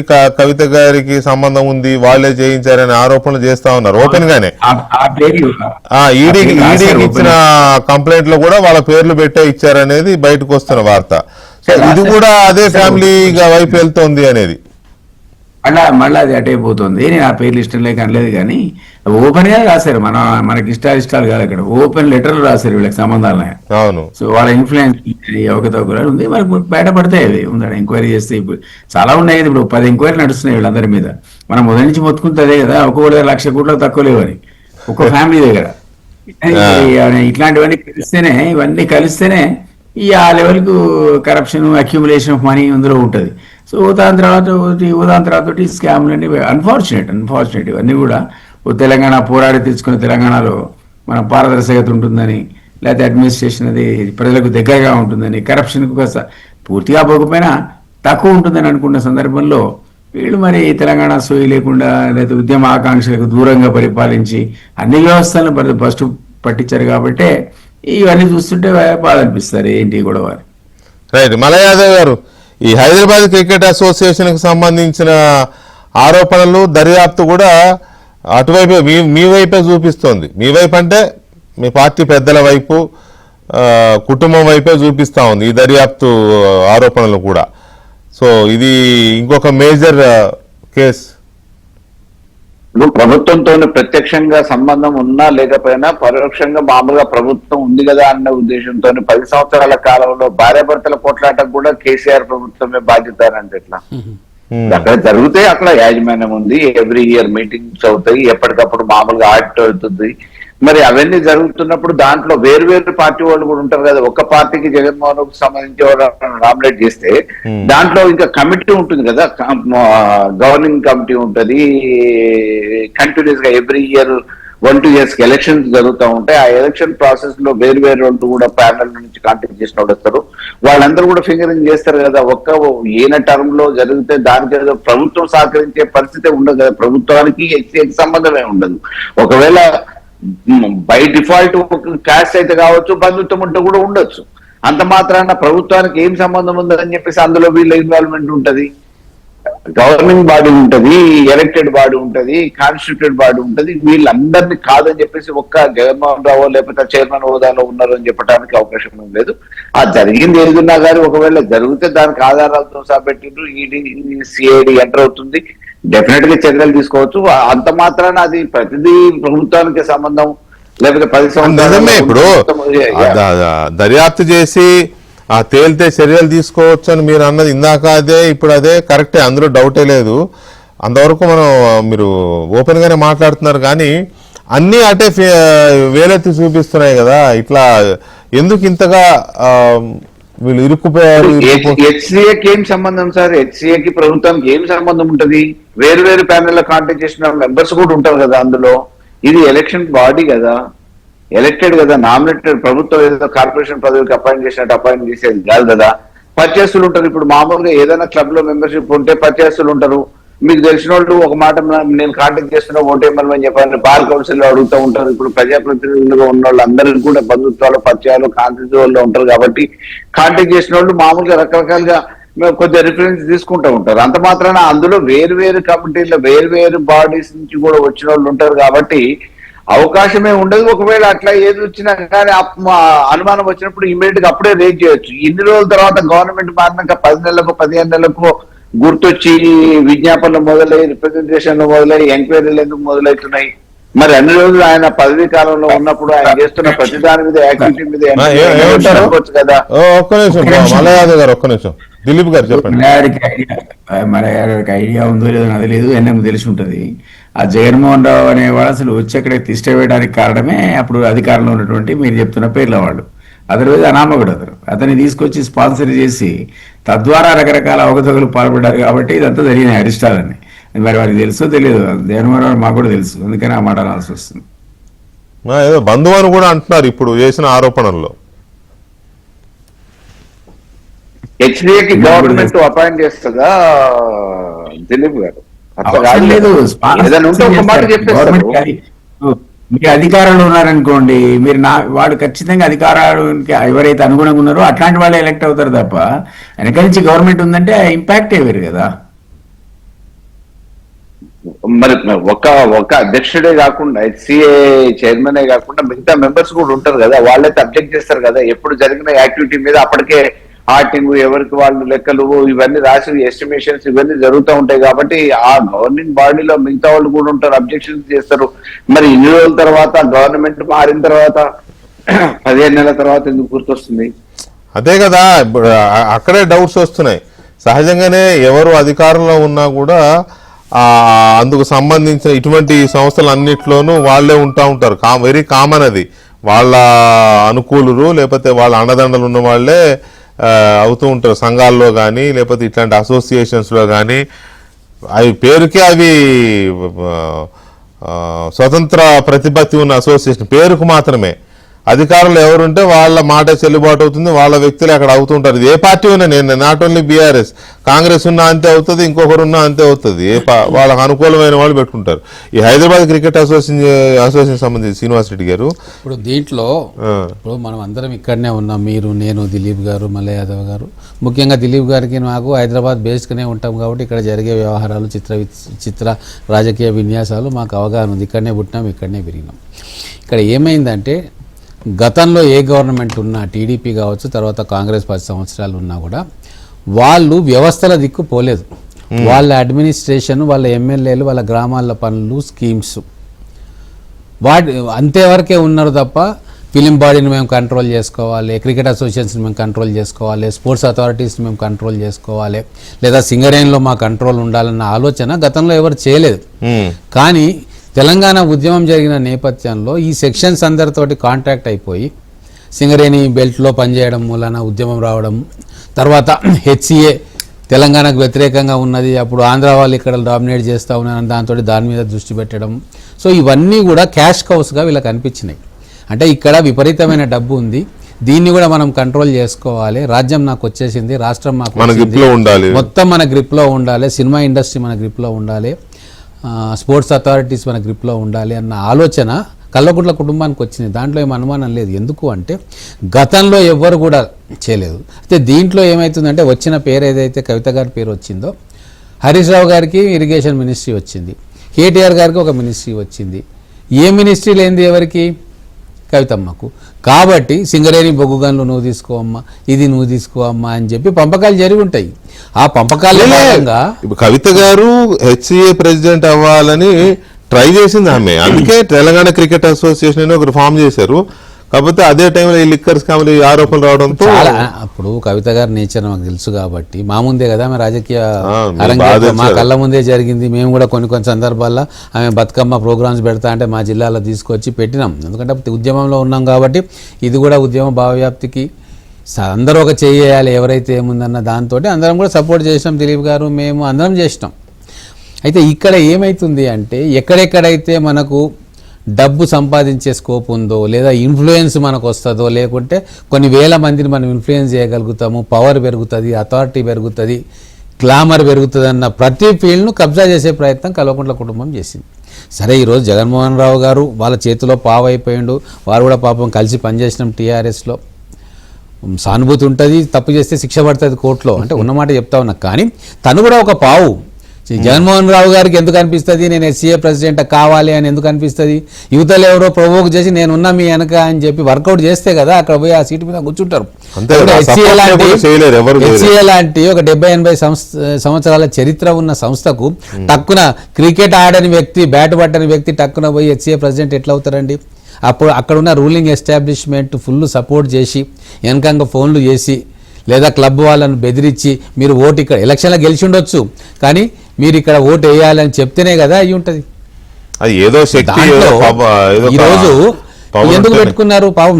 నాకు అనిపించి ఈరోజు జగన్మోహన్ రావు గారు ఈజ్ వెల్ ఎస్టాబ్లిష్డ్ స్కూల్స్ ఉన్నాయి, కానీ వీళ్ళందరూ ఎవరు వాళ్ళు కూర్చోలేరు, ఎవరో ఒకరిని కూర్చోబెట్టుకోవాలి. కాబట్టి మా వాడు దగ్గర ఉంటాడు, మాకు పార్టీలో పనిచేసిన కాబట్టి నువ్వు ఉండ అక్కడ అని చెప్పి ఒక డమ్మిగా అక్కడ కూర్చోబెట్టి మిగతా వ్యవహారాలు వీళ్ళు నడుపుతుండొచ్చు కదా. అయితే ఇక్కడ నేను అది కూడా అనట్లే, ఎంక్వైరీ జరుగుతూ ఉంది. ఈరోజు జగన్మోహన్ రావు గారు కస్టడీలో ఉన్నారు. నేను సూచన ఏం చేస్తున్నానంటే వారికి నిజంగా ఏమైనా జరిగి ఉంటే ఎవరికైనా లావాదేవీలలో లాభం జరిగితే చెప్పేమనండి, ఏమేది ఉంది. సపోజ్ XYZ ప్రోద్బలంతో ఇది చేసినాను చెప్పేసేయండి, అది అయిపోతుంది కదా. ఇప్పుడు ఫాల్ట్ అనేది నీకు 50% తగ్గిపోతుంది కదా. లేకుంటే మొత్తం ఈయనే చేసినట్టు, ఎక్కడ లేని అవినీతి ప్లస్ ఈ ఒక్క వ్యక్తే చేసినట్టు ఆయన మీద బురద పెట్టుకోవడం ఎందుకు? ఎవరు వెనక ఉన్నారో, కీలక సూత్రధారులు ఎవరున్నారో, రింగ్ మాస్టర్లు ఎవరున్నారో, ఎవరు ఫోన్లతోటి మొత్తం వర్కౌట్ చేసిన వాళ్ళ పేర్లు చెప్పమనండి, అయిపోతుంది కదా. అదే ఇది కూడా ఫ్యామిలీ వైపే వెళ్తోంది అనేది. ఒక్క నిమిషాన్ని కంట్రిబ్యూట్ చేస్తా. మీరు ఇది ఒకటే ఎన్ఎందే చెప్పిన ఒక్క సబ్జెక్ట్ కాకుండా మీరు ఏ కంపెనీలో ఏ ట్రేడ్ యూనియన్ అనేది తీసుకోండి, ఆర్టీసీ తీసుకోండి, ఆయన అన్నట్టు సింగరేణి తీసుకోండి. అంతకుముందు అధికారంలో రాకముందు ఛాయలే లేవు కదా ఈ పార్టీవి కానీ వీళ్ళవి. అదేవిధంగా ఈ రియల్ ఎస్టేట్ లో మీరు పర్మిషన్స్ ఇచ్చిన ఎక్కడ ఏ పెద్ద వెంచర్ అయినా బోర్డు తీసుకోండి, మీరు పోయి అడిగితే ఇందులో 10% 15% ఎవరికి ఉందనేది మీకు అర్థమే అయిపోయా. అధికారం ఒకసారి వచ్చినాక అందరూ కూడా దే ఫాల్ ఇన్ లైన్. అది జరిగింది. అన్ఫార్చునేట్లీ వాళ్ళు రకరకాల కొత్త ఫీల్డ్లోకి ఎంటర్ అయ్యారు, గతంలో లేని ఫీల్డ్స్ లో. అది మనం ఆ కుటుంబం వచ్చింది, మరి అన్ఫార్చునేట్ వచ్చింది అంటున్నారు కదా. దానివల్ల అసలు వాతావరణం అన్ఫార్చునేట్లీ వచ్చిందని కూడా అనలే. ఒకవేళ నిజమై ఉంటే ఇంటెన్షనల్లీ అది ఇంటెన్షనల్ అవుతుంది కదా, ఫోర్స్ఫుల్లీ స్ట్రాటజికల్లీ ఇంటెన్షనల్లీ. అన్ఫార్చునేట్లీ కాదు అన్న దిలీప్ అన్న, forcefully strategically intentionally. Sankranti cinema పాటలాగా నీ అధికారాన్ని వాడకపోతే వాడు నీకు ఎందుకు చేరిస్తాడు భయ్? అదే అది ఒకవేళ ప్రూవ్ అయితే మాత్రం ఇంటెన్షనల్ ఇవే అయితే కదా అవి, అన్ఫార్చునేట్ కంటే కూడా. సరే ఎనీవే దీంతో పాటు లోకేష్ కేటీఆర్ 3 సార్లు భేటీ అయ్యారని రిపీటెడ్ గా కాంగ్రెస్ పార్టీ మాట్లాడుతోంది. 3 సార్లు భేటీ అయ్యారని వాళ్ళ ముఖ్యమంత్రి రేవంత్ రెడ్డి కూడా మరొకసారి చెప్పారు. ఇంత ముందు ఒకసారి అన్నారు, మళ్ళీ వాళ్ళ ఢిల్లీలో దాన్ని పదే గట్టిగా చెప్పారు. కలవకూడదా అంటే నేను ఇందాక చెప్పినట్టుగా ఇంట్రడక్షన్ లో కలవచ్చు, కానీ చంద్రబాబు నాయుడు గురువు, చంద్రబాబు నాయుడుకి ఈయన శిష్యుడు, కోవర్టు ఇట్లా మాట్లాడుతున్న టైంలో లోకేష్ ని కేటీఆర్ కలిశాడు అనే వార్తే నిజమైతే. శ్రీనివాస్ రెడ్డి గారు, ఒకవైపు ఏమో కేటీఆర్ గారు రిపీటెడ్ గా ఎలిగేషన్స్ చేస్తూ ఉంటాడు, లేకపోతే ఒక రకంగా చులకన చేసినట్టు మాట్లాడము, లేకపోతే ఎందుకు ఎట్లా అంటే చంద్రబాబు నాయుడు శిష్యుడు అని ఇవాళ కూడా అన్నారు ఆయన. సిరిసిల్ల దీంట్లో కోవర్టు పాలన జరుగుతోంది చంద్రబాబు నాయుడు దీనికోసం అని. సో ఆ రకంగా మాట్లాడుతున్నప్పుడు ఇవాళ రేవంత్ రెడ్డి గారేమో లోకేష్ ని కేటీఆర్ కలిశాడు, 3 సార్లు కలిశాడు, అర్ధరాత్రి కలిసి డిన్నర్కి వెళ్ళాడు, సంథింగ్ మీరు ఫాలో అయ్యారు కదా. అంటే ఇది అనాలని అన్నారా, లేకపోతే ఒక ఇన్ఫర్మేషన్ నిజంగానే కలిస్తేనే అన్నారా? లేదండి, దీంట్లో చిన్న బ్యాక్గ్రౌండ్ ఉంటుంది, అది కూడా మనం మాట్లాడుకోవాలి. తెలంగాణ అనేది మా పేటెంటు అని చెప్పి టీఆర్ఎస్ పార్టీ అనుకున్నది. ఉద్యమంలో అట్లా వచ్చింది వాళ్ళకి. కాంగ్రెస్ తెలంగాణ ఇచ్చినా, బీజేపీ బిల్లును సపోర్ట్ చేసినా అల్టిమేట్గా బీఆర్ఎస్లో పోయింది, ఒకసారి అధికారంలోకి వచ్చిండ్రు. కానీ వాళ్ళ చేష్టల వల్ల, వాళ్ళు చేసిన అధికార దాహం అనుకోండి, ప్రజాస్వామ్య వ్యవస్థను కూనీ చేయడము, ప్రజాస్వామిక విలువలను మొత్తం నష్టం చేయడం, తెలంగాణ ప్రజలు ఎటువంటి ట్రాన్స్పరెంట్ వ్యవస్థ మాకు ఉండాలి పరిపాలన అనే దానికి వ్యతిరేకంగా వీరు పరిపాలన చేసి అల్టిమేట్గా వీళ్ళు చేసిన ఘోరమైన తప్పు ఏంది అంటే టీఆర్ఎస్ పేరును మార్చి భారత రాష్ట్ర సమితి అని పెట్టుకొని తెలంగాణకున్న పేగుబంధాన్ని తెంచేసుకున్నారు. కావాలని తెంచేసుకున్నారు. ఎందుకు అంటే మేము పక్క రాష్ట్రాల్లో మాకు ఎంపీ సీట్లు కావాలి, నేను ప్రధానమంత్రి కావాలని చెప్పి జగన్మోహన్ రెడ్డి గారిని బుట్టలో పెట్టుకొని అక్కడ 25 నాకు వచ్చేసినాయి, మిగతా రాష్ట్రాల్లో 10-15 జమ చేసుకొని మొత్తం 40-50 సీట్లు నాకు వచ్చేస్తే నేను ఢిల్లీలో కూర్చొని సంకీర్ణ ప్రభుత్వంలో నేను ప్రధానమంత్రినో ఉప ప్రధానమంత్రినో కావాలని చెప్పి చాలా పెద్ద స్కెచ్. తెలంగాణ ఆత్మగౌరవం తాకట్టు పెట్టి, నీళ్ళని తాకట్టు పెట్టి, మన హక్కులను తాకట్టు పెట్టి కేసీఆర్ ఒక పెద్ద ప్లాన్ వేసుకున్నాడు. తెలంగాణ ప్రజలు గమనించిండ్రు, బండకేసి కొట్టిరు రాజకీయంగా. సో ఇప్పుడు మళ్ళీ లేవాలి అంటే తెలంగాణ అంటించుకోవాలంటే అంటుకుంటలేదు. ఎన్ని చేసినా కూడా మీరు తెలంగాణకు ప్రతీకలని అనుకోవట్లేదు. ఒకవైపు బిడ్డ లిక్కర్ స్కాము, వీళ్ళ ఆంధ్ర బిల్డర్లతోటి, ఆంధ్ర కాంట్రాక్టర్లతోటి, ఆంధ్ర సినిమా నటులతోటి వీళ్ళ అంట కాసుకొని పోవుడు, వ్యాపారాలు చేసుడు, ఇప్పటిదాకా మనం అవన్నీ కూడా చేసిన తర్వాత ఇప్పుడు ఏం చేసినా లేస్తలేదు. ఇప్పుడు ఏం చేయాలి? ఉన్న ముఖ్యమంత్రిని యాంటీ తెలంగాణకు ప్రూవ్ చేయాలా, లేదా చంద్రబాబు నాయుడుకు ప్రూవ్ చేయాలి అని రెచ్చగొట్టడానికి ప్రయత్నం చేస్తున్నాడు. కానీ ఈ రోజు మనం గుర్తు తెచ్చుకోవాల్సింది ఏంటి అంటే 1983లో తెలుగుదేశం పార్టీ వచ్చినప్పటి నుంచి 2001వ సంవత్సరం వరకు టోటల్గా తెలుగుదేశం పార్టీలో అంతర్లీనమై వాళ్ళ ట్రైనింగ్ క్లాసెస్ చెప్పుకుంటూ స్ట్రాటజీ మీటింగ్లలో ఉంటూ చంద్రబాబు నాయుడు గారికి right hand left hand concept నేనే ఇచ్చినా అని మాకే చెప్పిండు ఎన్నోసార్లు కూర్చోబెట్టి. అరే వాళ్ళకున్న బంధం ముందు రేవంత్ రెడ్డికి చంద్రబాబు నాయుడుకున్న బంధం ఏందండి నాకు అర్థం కాదు. రేవంత్ రెడ్డి గారికి ఏం బంధం ఉంది చంద్రబాబు నాయుడు తోటి? ఒకసారి ఎమ్మెల్సీ అయ్యిండు 2007లో, అది కూడా ఇండిపెండెంట్ గా. 2009లో ఎమ్మెల్యే టికెట్ ఇచ్చిండు, ఎమ్మెల్యే గెలిచిండు. గెలిచిన తర్వాత ఉమ్మడి ఆంధ్రప్రదేశ్ లో ఎంతో మంది నాయకులలో ఈయనొకడు, అంతే కదా. చిన్న వయసు ఆ వయసులో ఎవరు కూడా పార్టీ నాయకుడు అంటే శ్రద్ధతోటి ఉంటారు. మేము కూడా టీఆర్ఎస్ లో చేరినప్పుడు కేసీఆర్ ను గురువుగా గొప్పగా భావించుకునే వాళ్ళం, దాంట్లో తప్పేముందండి. ఒకసారి మాకు కూడా పరిణితి చెందినాక నువ్వు రైటా రాంగా అనుకోని మా ఇండిపెండెంట్ డెసిషన్స్ మేము తీసుకుంటాం. అయితే ఒక్కసారి చంద్రబాబు నాయుడు గారిది ఒకసారి అటు పోయినాక రేవంత్ రెడ్డి గారు చంద్రబాబు నాయుడు గారికి ఏం సంబంధం ఉందండి? ఆ పార్టీ నుంచి బయటికి వచ్చే ఈ రోజు కాంగ్రెస్ పార్టీలో చేరి అధికారం తెచ్చుకున్నాడు కదా. టీడీపీకి ఆగర్భ శత్రువు లాంటి కాంగ్రెస్ పార్టీలో వచ్చిండు, సీఎం అయిండు కదా. నిజమే. ఇప్పుడు ఇవన్నీ కూడా మర్చిపోవాలంటే ఎట్లా మర్చిపోతామండి మేము? అవును నిజమే. ఇప్పుడు లోకేష్ ని కేటీఆర్ కలిశాడని రేవంత్ రెడ్డి గారు చెప్తున్నదా, అది ఏంటి నిజమా లేకపోతే? ఒకటండి, వీళ్ళు ఫస్ట్ నుంచి కూడా కేసీఆర్ స్ట్రాటజీ. మేమున్నాం 2009 ఎలక్షన్, దిలీప్ గారు కూడా ఉన్నారు. దిలీప్ గారినేమో తెలుగుదేశం పార్టీతో పోయి పొత్తు గురించి మాట్లాడిపో అని చెప్పి అన్నను అక్కడ పంపిస్తాడు. అవన్నీ ఆయన మాట్లాడతాడు. మమ్మల్ని ఏమో ప్రజారాజ్యం దగ్గరికి పోండి అని చెప్పి ఇక్కడ మాట్లాడిస్తాడు. ఇంకోరినేమో ఢిల్లీకి పంపిస్తాడు. ఇవన్నీ కూడా ఏంది అంటే అన్ని పావులు కూడా ఆయన్ని కదపాలని చూస్తాడు. నేను అడిగింది మీరు చెప్పు, లోకేష్ దగ్గరికి కేటీఆర్ ఇదే చెప్తున్నా, దీని బ్యాక్గ్రౌండ్ చెప్పాలి కదా ఇప్పుడు. కాబట్టి కేసీఆర్ కావచ్చు, కేటీఆర్ కావచ్చు, వాళ్ళకి ఇబ్బందికర పరిస్థితులు ఉన్నప్పుడు ఎవరికాళ్ళన్నా పట్టుకుంటారు, ఎవరికైనా శాస్త్రాంగం చేస్తారు. వాళ్ళకి అప్పుడు ఇజం కానీ తెలంగాణ కానీ ఏది అడ్డు రాదు. కానీ అధికారంలో కూర్చున్న తర్వాత ఇక వింత పోకట్లు పోతారు. అన్ని రాజకీయాల్లో ఉన్నప్పుడు ఎవరిని కలవడం కాదు, కానీ ఒకవైపు మిమ్మల్ని కోవట్టు చంద్రబాబు నాయుడు కానంటూ ఒకవైపు ఆయన అక్కడ కలిశాడు అనేసరికి మీరు ఇందాక అన్నట్టుగా సీఎం స్థానంలో కూర్చున్న వ్యక్తికి చాలా ఇన్పుట్స్ వస్తాయి, ఇన్ఫర్మేషన్ వస్తుంది. సీఎం గారు ఓపెన్ గా ఆ మాట 2-3 సార్లు అన్నారు అంటే ఖచ్చితంగా ఏదో సందర్భంలో ప్రత్యేకంగా కలిసిండా, అనుకోకుండా కలిసిండా, పెళ్లిలో కలిసిండా, మిత్రుని ఇంట్లో కలిసిండా, ఖచ్చితంగా కలిసే ఉంటాడు. కాబట్టి ఆ విషయాన్ని ఎప్పుడైతే శిష్యుడు అని చెప్పి ఎగతాళి చేసినట్టు మాట్లాడుతున్నాడో, అయ్యా నువ్వు కూడా ఈ పని చేసినావు అని చెప్పి ఆయన ఎక్స్పోజ్ చేసాడు. రైట్. అంటే ఇది 3 సార్లు స్ట్రెచ్ చేసి అన్నారు, 3 సార్లు కలిశాడు లోకేష్ ని కేటీఆర్. పైగా అర్ధరాత్రి డిన్నర్ మీటింగ్ పెట్టుకొని కలవాల్సినంత అవసరం ఏముంది చీకట్లో అనేది కూడా రేవంత్ రెడ్డి గారు కొంచెం దాన్ని ఎలాబొరేటెడ్గానే మాట్లాడాడు దాని మీద. దీని మీద ఒకసారి టీడీపీ సీనియర్ నాయకులు Swachhandhra mission corporation chairman Pattabhiram garu line లో ఉన్నారు, ఒకసారి ఆయనతో కూడా మాట్లాడదాం. పట్టాభి గారు నమస్తే. నమస్కారం వికే గారు. పట్టాభి గారు, ఇది పెద్ద సెన్సేషన్ కూర్చుంది ఇప్పుడు. తెలంగాణ సీఎం రేవంత్ రెడ్డి గారే డైరెక్ట్ కామెంట్, ఎలిగేషన్ అని అనలేం, కలవడం ఎలిగేషన్ ఎలా అవుద్ది కానీ, కాకపోతే మమ్మల్ని అంటున్నావు నువ్వు ఇంతగా చంద్రబాబు శిష్యుడని అదని ఇదని, నువ్వు లోకేష్ ని 3 సార్లు ఎందుకు కలిసావు, చీకట్లో కలవాల్సిన అవసరం ఉంది, డిన్నర్ ఎందుకు, ఇదంతా మీరు చూసే ఉంటారు కదా. నిజమేనా ఇది మీటింగ్? నిజమేనా? ఒకవేళ నిజమైతే ఎందుకు? వికే గారు, నాకు తెలిసి కేటీఆర్ గారికి లోకేష్ గారికి మధ్య ఎటువంటి మీటింగ్ జరగలేదు.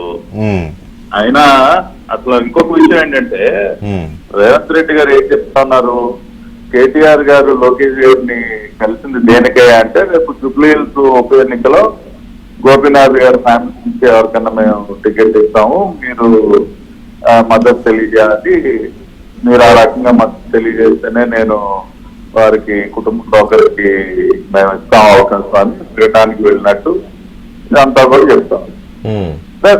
మినిమం కామన్ సెన్స్ ఏంటంటే తెలుగుదేశం పార్టీ ఎప్పటి నుంచో ఒక పాలసీని పాటిస్తోంది. ఏంటంటే ఏ ప్రజాప్రతినిధి మరణించిన సందర్భంలో వారి కుటుంబ సభ్యులకే కనుక ఏ పార్టీ అయినా సరే పోటీకి నిలబట్టకుండా ఉండటం అనేది మా విధానం. ఎప్పుడైనా అదే ఫ్యామిలీ నుంచి ఎవరికైనా సీట్ ఇస్తే వేరే ఎవరికైనా ఇస్తే ఆ బై ఎలక్షన్ లో మేము పూర్తి చేస్తాం. కానీ మరణించినటువంటి వ్యక్తి యొక్క ఫ్యామిలీలోనే ఇంకెవరికైనా సీట్ ఇస్తే ఆ మరణించినటువంటి వ్యక్తి పైన ఉన్నటువంటి గౌరవంతోనో లేదా ఒక దీంతోనో ఒక పాలసీగా మేము పెట్టుకున్నాం. దానికోసం కేటీఆర్ గారు వచ్చి ప్రత్యేకంగా అడగాల్సిన అవసరం ఏమంటే, అది ఎప్పటి నుంచో మా పార్టీ విధానం. అది దానికోసం కేసీఆర్ గారు టికెట్లో వచ్చేసి లోకేష్ గారు కలిసేసి భోజనం చేసేసి అడిగారు. అంటే మీరు చెప్పేది ఎట్లుందంటే కాదు ఇక్కడ ఎందుకో నాకు తేడా పడుతుంది. ఇప్పుడు గోపి గారి ఫ్యామిలీ మెంబర్కి ఎవరికైనా టికెట్ ఇస్తే మీరు పోటీ పెట్టరు అంటే సపోర్ట్ చేస్తారని అర్థమా? లేదు, నేను గోపి గారనే కాదు, మీరు అసలు పాత హిస్టరీ చూడండి సార్. అవునండి, పాత హిస్టరీ ఉంది, నేను కాదనట్లా, అది ఎప్పటి నుంచో సంప్రదాయం లాగా వస్తుంది. కానీ అది కాదు వికే గారు, మళ్ళీ నా మాటలను మీరు ఇంకో రకంగా మీరు దాన్ని నేనేం వక్రీకరించట్లేదండి.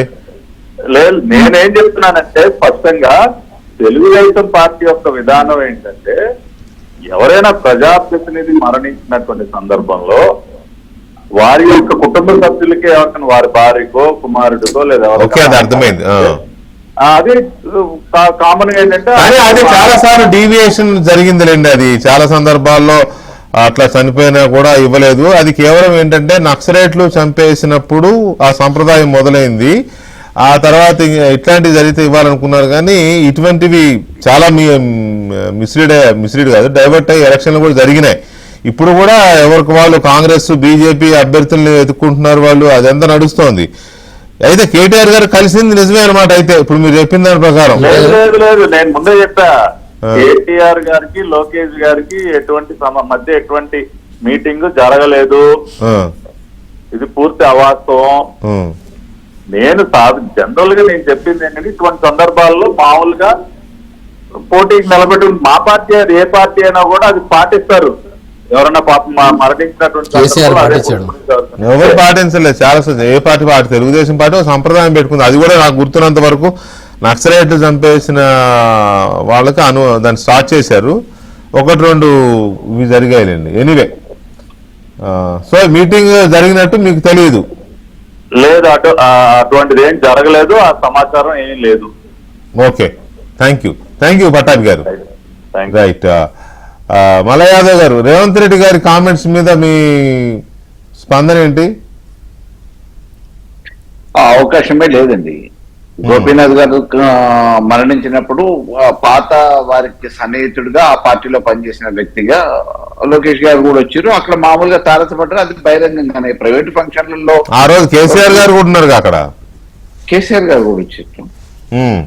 కేసీఆర్ గారు పార్టీలోనే ఉండి మామూలుగా మా పార్టీ శాసనసభ్యుడు చచ్చిపోయినప్పుడు తప్పకుండా పార్టీ అధినేతగా వారు వచ్చారు. అంతకుముందే కేటీఆర్ గారు పొద్దున్న నుంచి అక్కడ ఉన్నారు. ఆ కాలంలోనే మామూలుగా లోకేష్ గారికి వారి కుటుంబంతో వారితో వ్యక్తిగతంగా ఉన్న అనుభవం కొద్ది వారు కూడా లోకేష్ గారు కూడా రావడం జరిగింది. ఈ క్రమంలో అక్కడ మామూలుగా కలవడం అనేది జరిగింది తప్ప ఎక్కడన్నా మళ్ళీ ప్రైవేట్ ఫంక్షన్లలో మ్యారేజెస్ అటువంటి హైదరాబాద్ నగరంలో ఈవెన్ ఆంధ్ర ప్రాంతానికి సంబంధించిన ఇండస్ట్రియలిస్టులు కానీ పొలిటీషియన్స్ కానీ జరిగిన ఫంక్షన్లలో ఒకవేళ అట్లేమైనా తారసపడి ఉండొచ్చు. కానీ ప్రైవేట్ గా ప్రత్యేకంగా లోకేష్ గారితో సంప్రదించి మాట్లాడాలనే ఒక లక్ష్యంతోనో అభిప్రాయంతోనో ఒక ఏజెండాతోనో పోయి కలిసిన సందర్భం అయితే మా పార్టీ వర్కింగ్ ప్రెసిడెంట్ గా ఆ హోదాలో కేటీఆర్ గారికి ఈవెన్ వ్యక్తిగతంగా కూడా అటువంటి అవసరం లేదు, అవకాశం అంతకంటే లేదు. రైట్. దిలీప్ గారు, ఇప్పుడు ముఖ్యమంత్రి హోదాలో ఇప్పుడు వీళ్ళేమో ఆయనని చంద్రబాబు శిష్యుడని, ఇప్పుడైతే కోవర్టే అంటున్నారు. డైరెక్ట్ గా కోవర్టు పాలన జరుగుతోంది అనే పదాలే వస్తూ ఉన్నాయి. ఇవాళ కూడా అన్నారు ఆయన సిరిసిల్ల ప్రెస్ మీట్ లో ఎవరు కేటీఆర్ గారు. సో ఈ పరిస్థితుల్లో కేటీఆర్ లోకేష్ ని కలిశాడని స్వయంగా ముఖ్యమంత్రి చేసిన కామెంట్స్, దీన్ని మనం ఎలా చర్చించవచ్చు? ఒకటి ఎనం గారు చెప్పినట్టు టీఆర్ఎస్వి అవకాశవాద రాజకీయాలు క్లాసిక్ ఎగ్జాంపుల్. నేను టీడీపీతో నెగోషియేషన్ పోతే ఈయనేమో పిఆర్పి పోయాడు, ఇంకోటి పోయారు. అది అవకాశాన్ని బట్టి వాళ్ళకి కాదున్నట్టు నెసెసిటీని బట్టి డెసిషన్ తీసుకున్నటువంటి ఆ క్యారెక్టర్ ఆ పార్టీకి అన్ఫార్చునేట్గా ఉంది. అంటే fortunate that is a policy అనుకుంటారు వాడు. ఈ సందర్భంలో మీరు గమనిస్తే వచ్చిన అనాలిసిస్ లాగా మీకు ఎంపీ ఎలక్షన్ వచ్చేవరకల్లా 39 సీట్లు ఉన్న టీఆర్ఎస్ 0 వచ్చినాయి ఎంపీకి. ఎందుకు వచ్చాయి? Rumour, strong rumour. BJP alliance partner గా ఉన్నా నేను అనకూడదు, కానీ అప్పుడు అసలు ఓటు ట్రాన్స్ఫర్ అయిపోయింది మొత్తం బీఆర్ఎస్. వాళ్లే చెప్పారు బీజేపీకి ఏమైనా ఒక పెద్ద రూమర్ ఉండే. అదర్వైజ్ 4 సీట్స్ నుంచి ఒక్కసారి జంప్ అయింది బీజేపీ 8కి. కరెక్ట్. అది ఏదో కాస్త సపోర్టు, టాసిట్ సపోర్ట్ లేకపోతే సాధ్యమే పని కాదు. అదొకటి అయిందా. తర్వాత గ్రాడ్యుయేట్కి వచ్చేవరకల్లా మరి they decide not to contest. ఎవరికి లాభం కోసం చేశారు అది?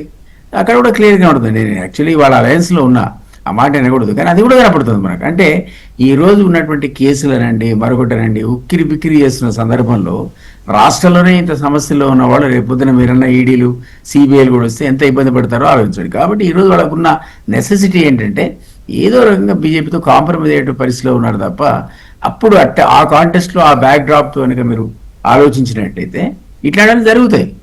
ఉద్దా కాదా, నిజంగానే ఇటు మాట్లాడి ఇటు పోతారా, లేదా మళ్ళీ ఫ్రెష్గా మాట్లాడి ఇంకోవైపు పోతారా అనేది దాంట్లో అన్ని పాసిబిలిటీస్ ఉన్నాయి. పార్టీకి సంబంధించిన రాజకీయాలు వేరే విషయం, కానీ over a period of time ఈ 3 ఎలక్షన్స్ని పరిశీలించినట్టయితే వాళ్ళు ఈరోజు ఒక మెతక వైఖరి అవలంబిస్తున్నారు. ఏదో రకంగా వాళ్ళతో పెట్టుకుందాం అలయన్స్ అనుకుంటున్నారు అనేది కనపడతావు.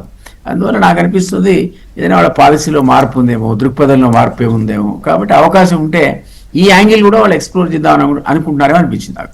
అంటే ఒకవేళ రేవంత్ రెడ్డి గారు చెప్తున్న ఆ మాటలే కనుక కరెక్ట్ అయ్యి ఉంటే, అంటే అబద్ధం అని నేను అనను, ఎందుకంటే ముఖ్యమంత్రి హోదాలో ఆయన చెప్పిన మాటలు కాబట్టి అబద్ధం అనే ఇది నాకు లేదు. కానీ ఒకవేళ కరెక్టే కనుక అయ్యి ఉంటే తెలంగాణలో కూడా టీడీపీ బీజేపీ ఎన్డీఏ మీరందరూ కలిసి ఉన్న ఎన్డీఏ కూటమి రాబోతోంది తెలంగాణకు అనే చర్చ జరుగుతున్న నేపథ్యంలో దాన్ని దృష్టిలోనే కలిశారు అనుకోవచ్చా? ఒకవేళ కలవడం నిజమై ఉంటే నేనైతే అవకాశం ఉందని అనుకుంటున్నా. ఎందుకంటే వాళ్ళకి ఈ రోజు అది తప్ప బతికి బట్టగట్టడానికి వేరే మార్గం లేని పరిస్థితి వచ్చింది. ఇప్పటికిప్పుడు ఇంత తొందరగా మళ్ళా జనం వాళ్ళని నమ్మేటువంటి అవకాశం లేదు. కాబట్టి ఇది గనక అవకాశం అయినా ఏర్పడితే కాస్త కూస్త రివైవల్కి ఛాన్స్ ఉంటుంది. కాబట్టి అది ఆలోచిస్తారు వాడు మామూలు గారు. సో డెఫినెట్లీ మీరు అన్నట్టు బాగా నమ్మకం ఉంది మామూలు. ఒక ఇంట్రెస్ట్ ఇప్పుడు దీంట్లో ఇంట్రెస్టింగ్ ఫ్యాక్ట్ ఏంటంటే ఇట్ ఈస్ అన్ఫార్చునేట్. ఒక్కోసారి బాధ అనిపిస్తుంది, జాలి అనిపిస్తుంది బీఆర్ఎస్ పార్టీ పరిస్థితి చూస్తే. ఎందుకు అంటే గతంలో ఉద్యమకారులు ఉండే, బ్యూరోక్రాట్స్ దిలీప్ గారు లాంటి వాళ్ళు, మా లాంటి వాళ్ళు ఉండే, ఇండస్ట్రియలిస్టులు ఉండే, తెలంగాణ రావాలని ఒకే ఒక కోరికతోటి టీఆర్ఎస్ తోటి అటాచ్ అయిన వివిధ సెక్షన్స్ నుంచి అక్కడ రిప్రజెంటేషన్ ఉండేది. సో ఈ బ్యాక్డోర్ ఛానల్స్ ఏదైతే ఉంటుండేనో అన్ని పార్టీలతోటి మాట్లాడడం, ఒకరి దగ్గరికి పోతారు, ఒకరి దగ్గరికి పోతారు, ఆ లీడర్షిప్ అక్కడ ఉండే. కానీ ఎప్పుడైతే క్రమక్రమైన అధికారం వైపు అధికారం వస్తుంది మాకు అన్నప్పుడు ఇవందరినీ కూడా ఈ డిఫరెంట్ సెక్షన్స్ నుంచి వచ్చిన వాళ్ళందరినీ కూడా కట్ చేసి అది ఫ్యామిలీ సెంట్రిక్ పార్టీగా చేసుకున్నారు. సో ఇప్పుడున్న దౌర్భాగ్యం ఏంటి అంటే వాస్తవంగా దిలీప్ గారు అక్కడ ఉండుంటే, ఒకవేళ హైపాథికల్ క్వశ్చన్, దిలీప్ గారు ఎవరితోటన్నా మాట్లాడాలంటే పోయి రావాయా అని చెప్పి కేసీఆర్ అంటుండే, దిలీప్ గుడిచప్పుడు కాకుండా ఆ కార్యక్రమం చేసుకొస్తుండే, 3వ గంట కూడా తెలియకుంటుండే. అట్లా మేము అలాంటి వాళ్ళం మేము ఎన్నో పనులు చేసినాం. కానీ ఇప్పుడు ఏమైంది అంటే వారు ఎవరిని నమ్మే పరిస్థితి లేదు, కుటుంబ సభ్యులను కూడా నమ్మే పరిస్థితి లేదు. ఏమైనా పని చేస్తే హరీష్ రావును కూడా నమ్మని పరిస్థితి, కేటీఆరే చేయాలి మంచికైనా చెడ్డకైనా. కాబట్టి అటువంటి దౌర్భాగ్యమైన పరిస్థితుల్లో ఈరోజు బీఆర్ఎస్ పార్టీ వచ్చింది.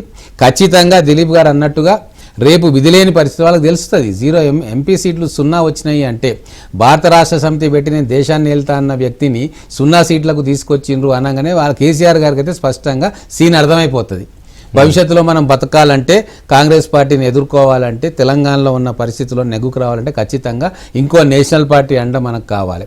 ఒకటి పొలిటికల్గా మనం బతకొచ్చు, 2 ఈడీ కానీ ఈ అవినీతి కేసుల నుంచి బయటపడవచ్చు. ఆ స్ట్రాటజికల్ థింకింగ్లో భాగంగా ప్లాన్ బి ఆప్షన్లో ఖచ్చితంగా వాళ్లకు బీజేపీ తోటి అలయన్స్ కావాలి. బతకడానికి, అధికారం రావడానికి కాదు, ఇప్పుడు వాళ్ళు మనుగడకు.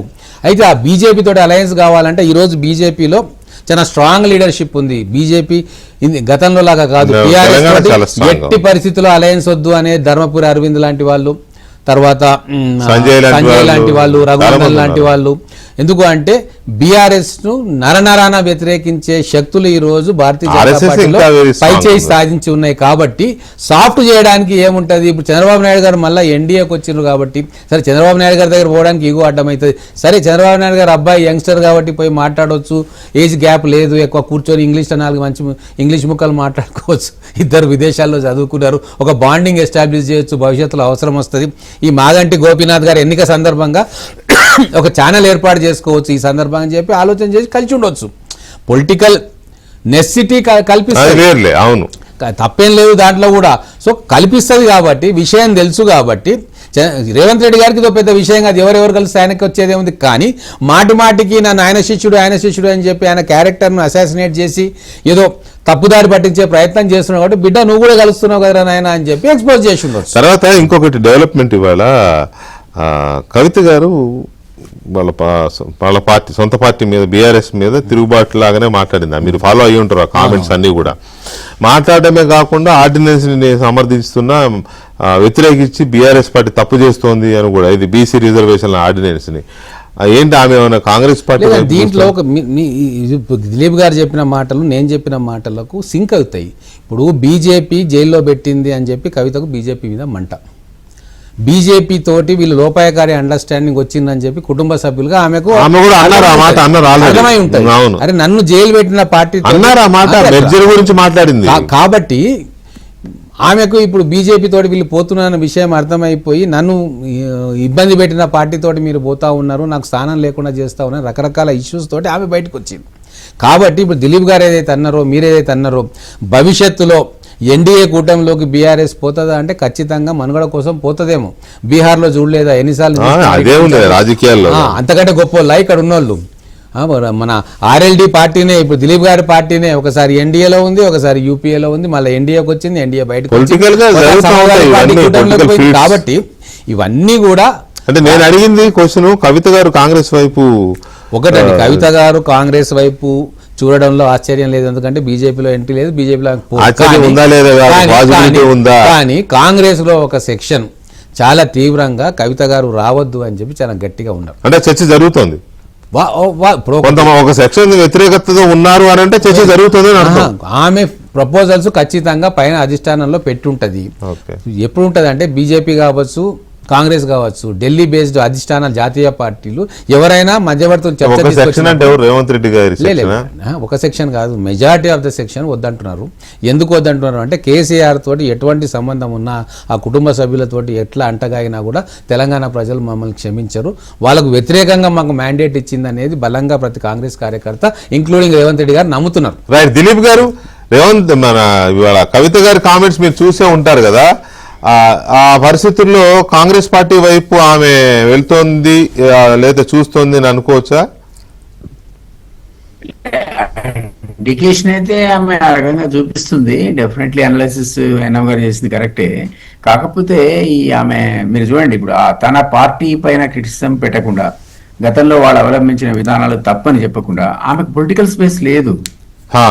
అందుకని ఆ లైన్ ఎంచుకుందా, ఆ స్పేస్ కోసం ఆ లైన్ ఎంచుకుందాం, ఎందుకంటే యాక్సెప్టెన్స్ రాదు లేకపోతే. నా ఉద్దేశంలో అయితే అదే ఆమె ఈ రోజు ఎంచుకున్న. రైట్ రైట్ దిలీప్ గారు, థ్యాంక్ యూ వెరీ మచ్ అండి చర్చలో పాల్గొన్నందుకు. అలాగే మల్లయ్య యాదవ్ గారు, శ్రీనివాస్ రెడ్డి గారు, థ్యాంక్ యూ వెరీ మచ్ అండి. ఇది వాళ్ళ డిబేట్. మళ్ళీ రేపు కలుద్దాం. శుభరాత్రి.